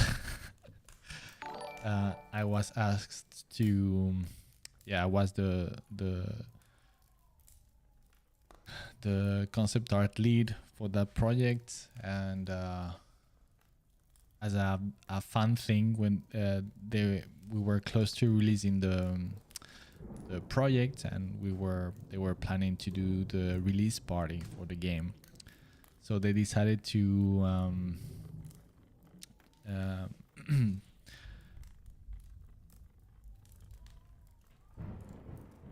to have some customed beers with the Far Cry 3 theme.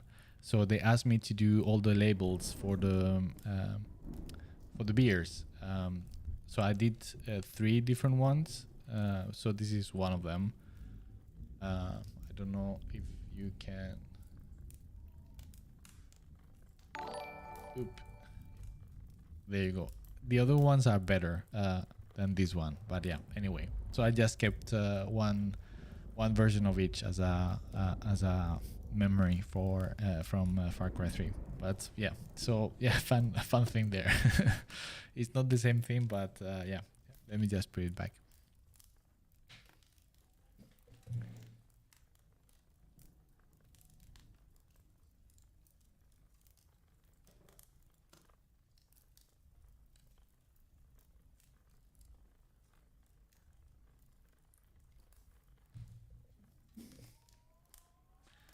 Next stream, I will just for you. I will just put them down so I can show you.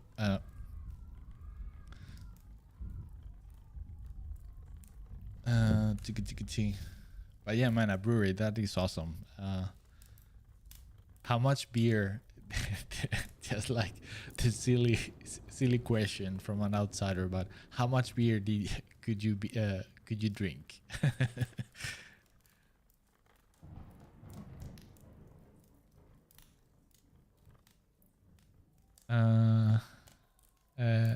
David Luca, and when you make a portfolio for 2D concept art, would you recommend including multiple views to show them you can do that too, or they don't care? Well, we get into very deep subjects once again about portfolios.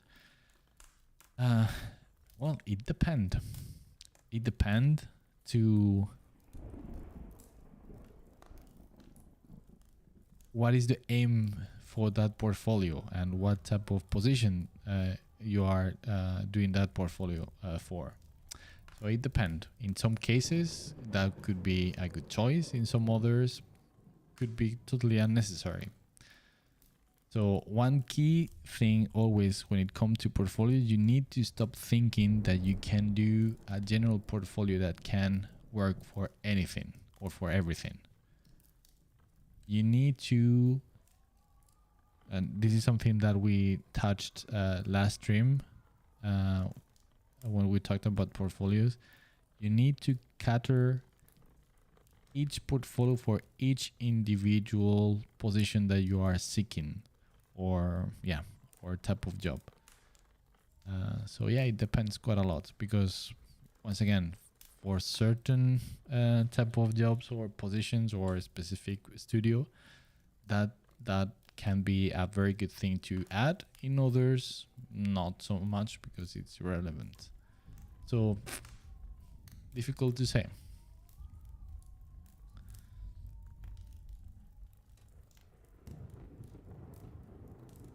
Morta Champion, I have heard of it. It is on my list. Might watch it tomorrow. Was it good? Yeah, it is. But you are aware of Cowboy Bebop, right? The original anime series, right? Lucius, Dark Tide. Yes, man.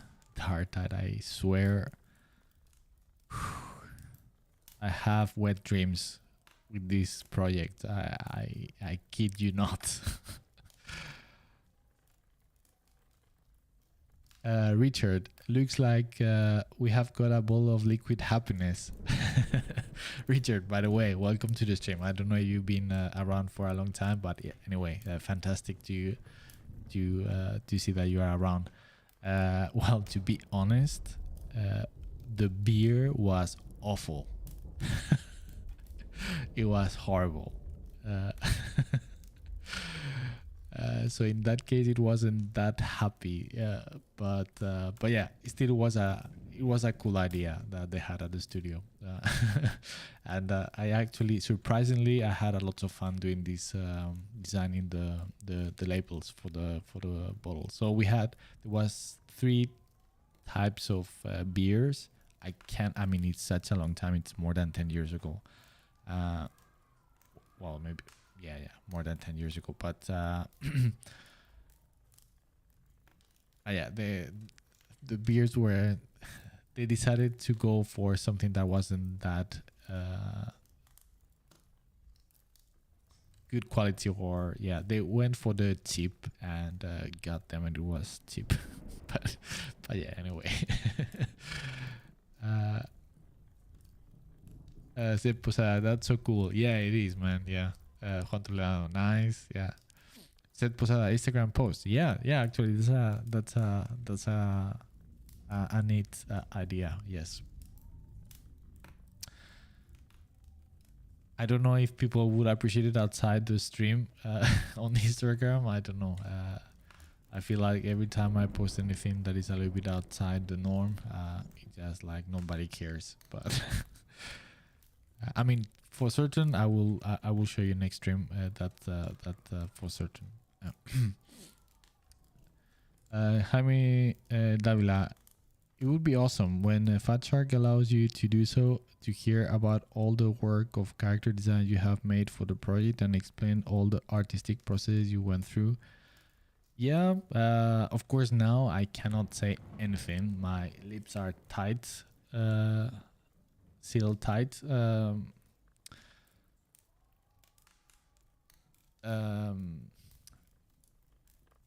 Even though, as I have mentioned many times, I would love to talk about many things, I have to, yeah. But yeah, I would love to do that at some point. Of course, that would depend as well. I would need to. I mean, all these things are complicated, right? So it's it depends. It is tied to a lot of the visions and strategies they have of marketing, and if they want to show or say anything about, or so it can be touchy thing. So everything will come to what they, if they allowed it or not, or yeah, because I mean, just bear in mind that anything that I do for any company, this type of work is always under NDA, so I cannot speak freely of anything, really, unless I have explicit permission by the company, and that is just like a common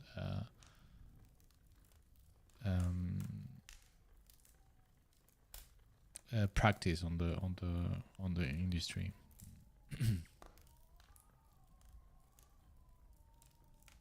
And if you think about it, it makes sense as well.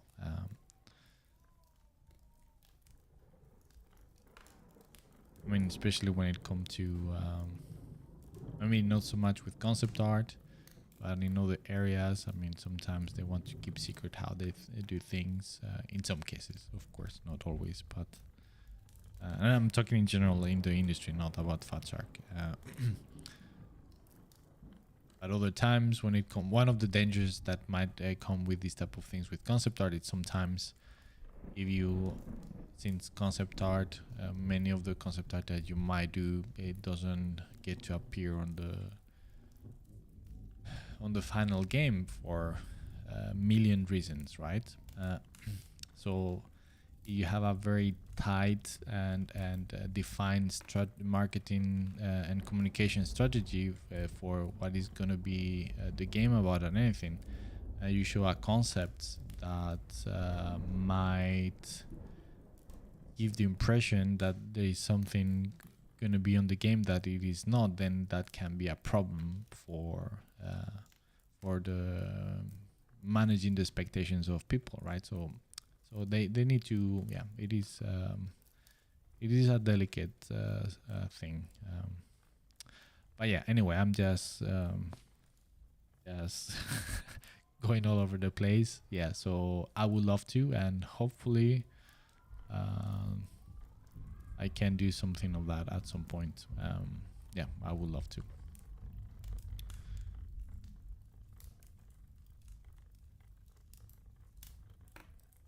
Or just champion. Yes, of course. I love it. Oh, nice. I will. I will show.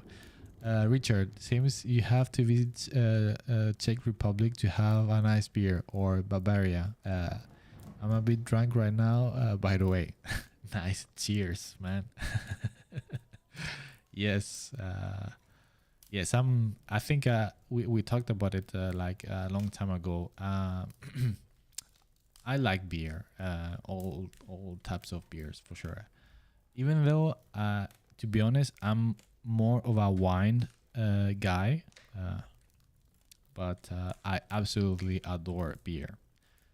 But if you ask me, I'm more of a like lager, boring, some might say, but yeah, I'm more like classic type of thing. So yes, I guess those places are must visit.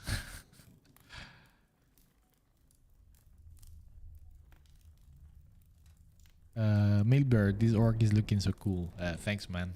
Much appreciated.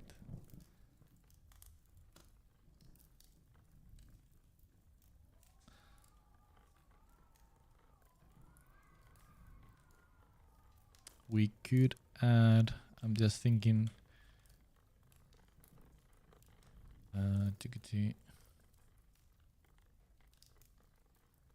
Ways to make the whole.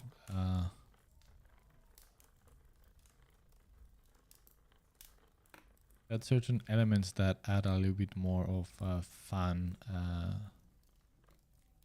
and complexity. So maybe there is like some iron or metal rings.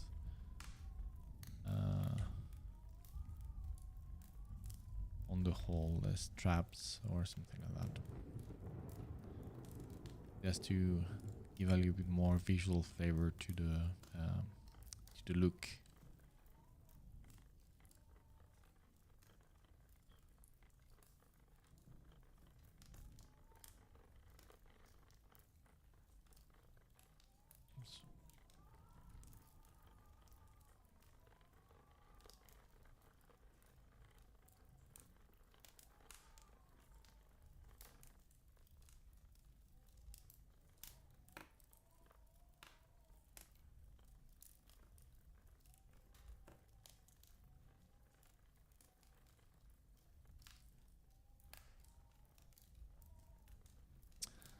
I think well, now that I'm gonna be moving the streams to Tuesdays, maybe it's gonna be a little bit difficult, but I was going to say that I would love to do some beer drinking stream. So while we paint and draw and everything, just to be drinking some beers, that would be awesome. But maybe, yeah, like I say, if it's on a Tuesday, maybe it's not the best. But yeah, who knows? Maybe it's a good idea. Maybe we can manage to find a way to do it at some point. I can go and maybe buy several types of beers and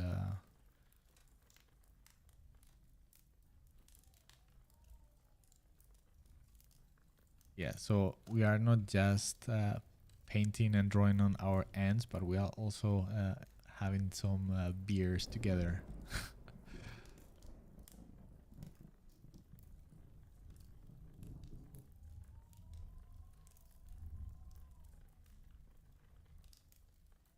Lucius, it's time to spill the beans. Miguel, tell us everything. Yeah, man. Nah. Once again, I would love to. It's I mean, it's like so many things, but it's just to give you an example that, of course, we can talk about it since it was made public. But when I knew that what's his name?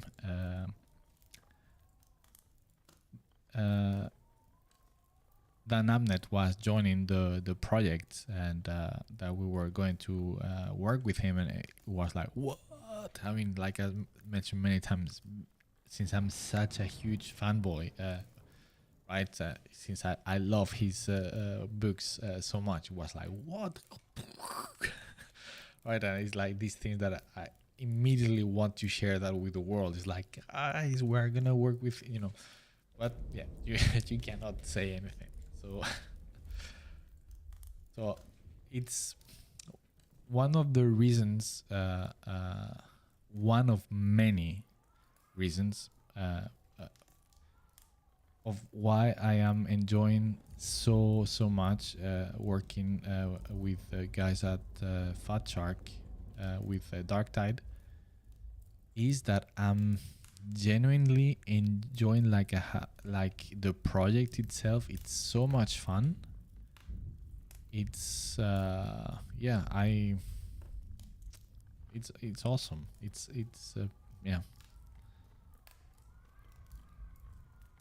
Because sometimes, like it happens in like maybe the project is not so fun, but the people that you work with are super nice, or maybe everything sucks, but it's very well paid, right? So there are many things that compensate other things that don't.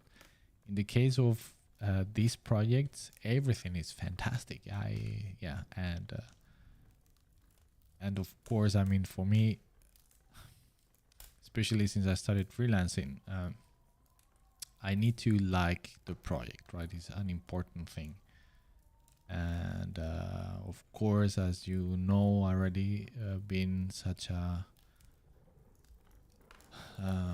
fan of Warhammer 40k, and yeah, it is insanely fun. And also, it happens like we share the same type of understanding and vision of what 40k is,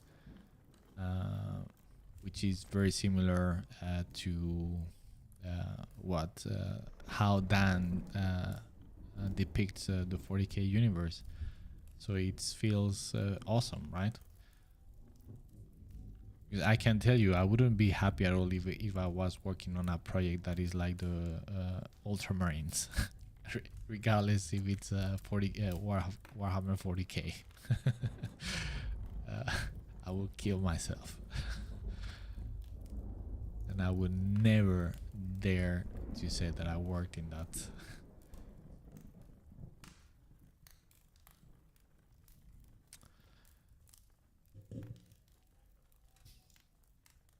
Richard, by his teeth, the orc looks more like he's part of Karkadan Space Marines chapter. Yes, true. I'm being a little bit free spirit when it comes to the teeth. I mean, just bear in mind that I'm working pretty rough at the moment. I'm just trying to put different elements in a kind of more rough stage at this point. So I'm not trying to polish or jump too much into details.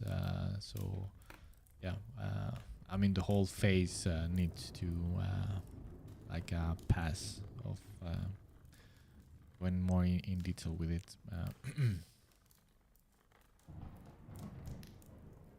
But yeah, overall, what do you guys think? Overall, it is better or not with the backpack? I think that was a great addition. So kudos to you, for the suggestion. But yeah, what do you guys think? I like it.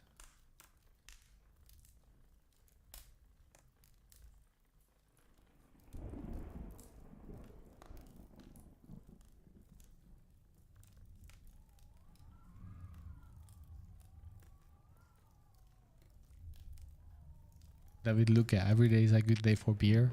True. True. I cannot argue with that. Jaime Davila, by the way, I have made a custom brush following your tutorial and I'm getting interesting results. Nice. But right? It's close to the one you are using now and it gives a painterly look to the strokes. Really nice. Fantastic. And now the best part is that you can custom it to your liking and that fits your preferences and to your needs. So awesome. I'm very, very, very glad to hear that that you got some use to it, out of it. Sorry, I meant to say.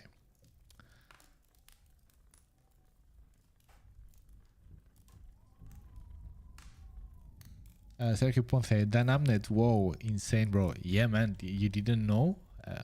Yes. Dan Amnet is it's working for Dark Tide, and it's, well, what can I say? There is nothing more fun than having to design characters that he's writing for the game. There is nothing best at that. Say Posada, burn the heretic.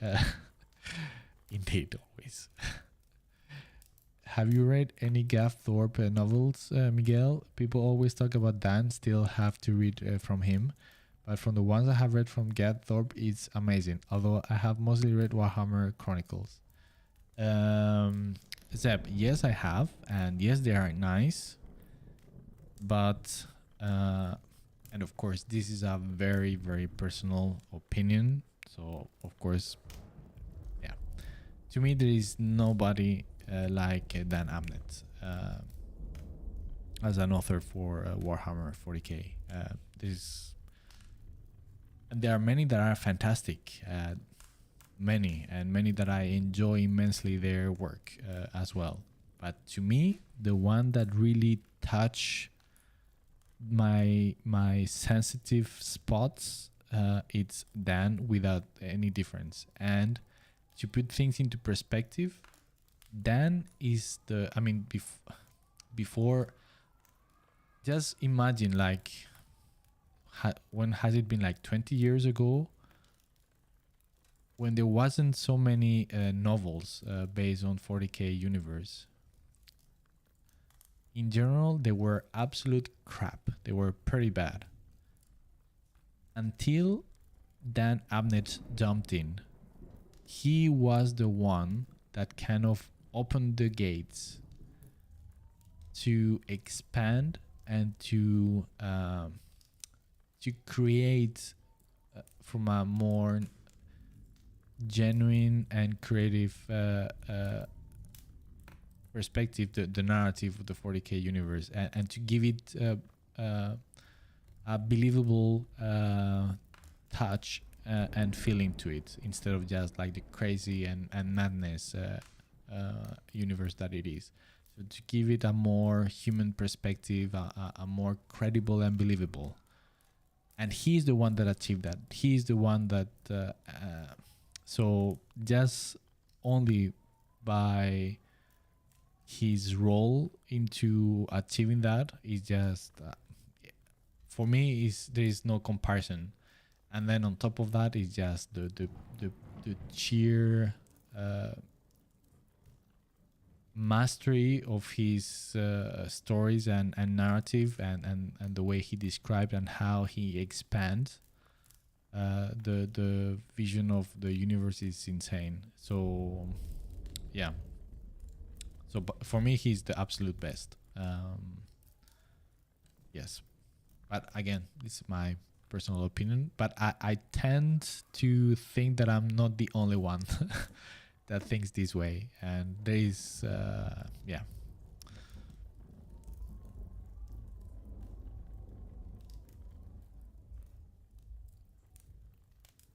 I mean, there's one good reason why they are deciding to do the very first real and serious adaptation to action, live action, from one of his major characters, right? So, and there is a good reason for that. Of course, I'm talking about the Eisenhorn TV series.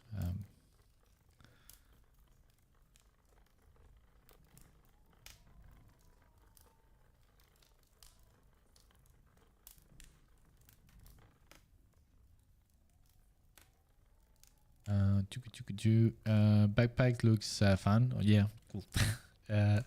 David Luca. By the way, I love the work you did for the game Ascent with all the alien stuff. Those were just a single view, for example. Yes, yeah. And well, glad that you liked it. Have you played the game? Because it's awesome. That's, for example, another good example of a project that I had an insane amount of fun. So yeah, super fun. But sorry, I'm such a 40k fan that I cannot avoid it. It's yeah. Dark Tide is the one. But yeah, the Ascent, awesome. If you don't know about this game, you definitely should check that out. Amazing looking and amazing to play.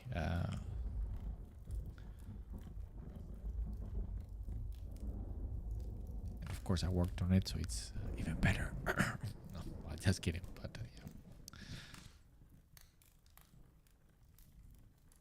yeah. The question is if he knows how to use backpacks. Of course, you just grab it and just hit people with it. So you load it with a lot of heavy and hard stuff, and you hit with them. That's the only purpose. Sergio Ponce, the backpack is looking cool. Fantastic. Nice. Okay. I think we are all on the same page then. Mortar Champion. Wait, Dan Amnet is working for Dark Tide? Yes, man. Are you seriously? You haven't? Okay. Let me just show you this. I'm gonna. Is it okay if I play a video from Dark Tide in stream? It's about this. If you haven't seen it, is that okay? I think anyway. I'm not. I need to finish the stream. So just like ending to end the stream.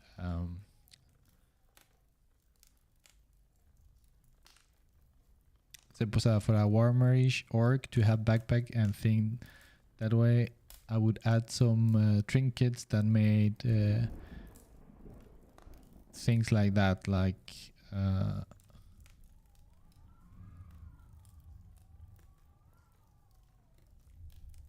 yeah, I think I get what you mean, and yes, of course. I mean, this is just like the basic thing. So then I will have to orcify a little bit, or yes. Yeah, Sebs, if you haven't read anything from Dan, you absolutely should. And if I can recommend anything, you should go with Eisenhorn or the Gaunt Ghosts. David Luca, no, I haven't. Sergio, yeah, sure, no problem. All right. So let me show you because I mean it's so huge. So of course they decided, okay, we need to because of course fans of 40k and they are into these. They are of course they are gonna love the fact that he's into the project. So they decided just to do an announcement out of it.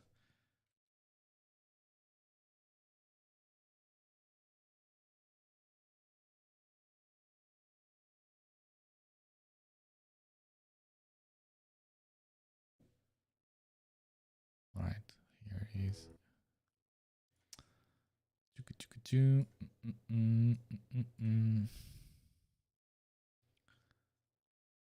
you see it properly? Let's see.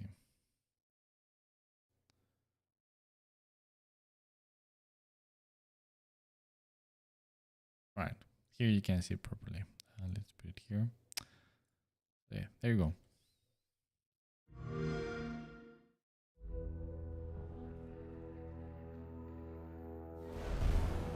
I need to go and check on Dante. We'll be back.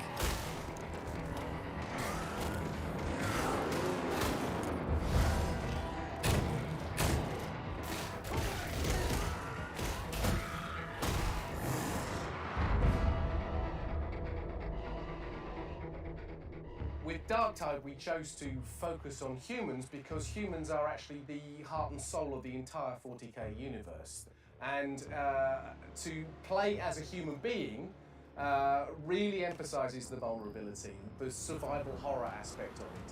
So we wanted to take that feeling of vulnerability and work it into the game, make sure that you need to have these moments where other people in your party can take that center stage and make sure that you're working together as a unit. You'll have your moment in the sun, but you need each other to survive. When I started writing for the 40k universe, writing novels for the 40k universe, the first thing I wrote, and the thing I've written more of than anything else, is a series called Gaunt's Ghosts, which is about the regular human infantry. By the way, and the reason these I are chose mine. to do that, and the All reason the I concepts kept are doing mine that here. is because the human point of view is often the most interesting and telling point of view in the entire universe.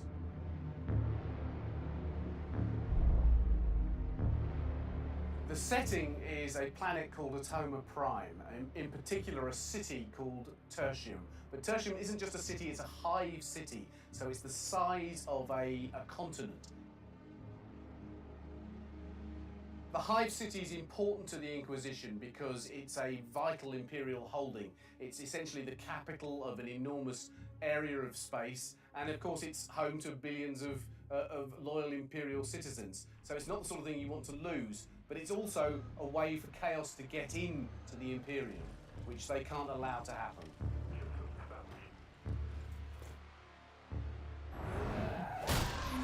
And the player starts as a prisoner and then is recruited by the Inquisition, which is one of the most powerful authorities in the 40k Imperium. To gain the trust of the Inquisition, you need to go on missions. You do that in the hub by going to a mission board where you're served a variety of options to prove your worth to the Inquisition. You go in, you work as a team to solve these problems. If you survive, you'll make it back to the hub where you continue this process, building more and more trust, which will unlock more things for you to do. The experience of Darktide has been very different for me. This is a universe that I've been exploring for the best part of 2 decades, but to do it in the form of a game where we're creating a deeply realised environment that can actually be explored by the players, that's a very, very different thing to writing a book or a comic. I can't wait for you to experience our game and to hear your reactions as you get to explore this part of the 40k universe for the first time. I hope you survive it long enough to learn all of its secrets. Same here.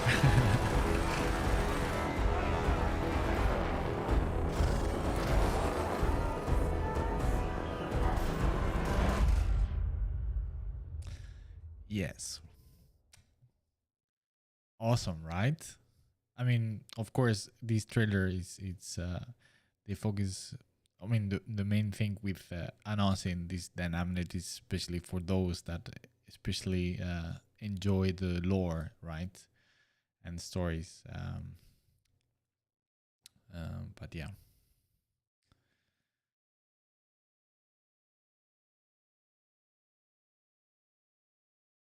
So yeah, man, Dan Amnet is working on it, and it's awesome. What can I say?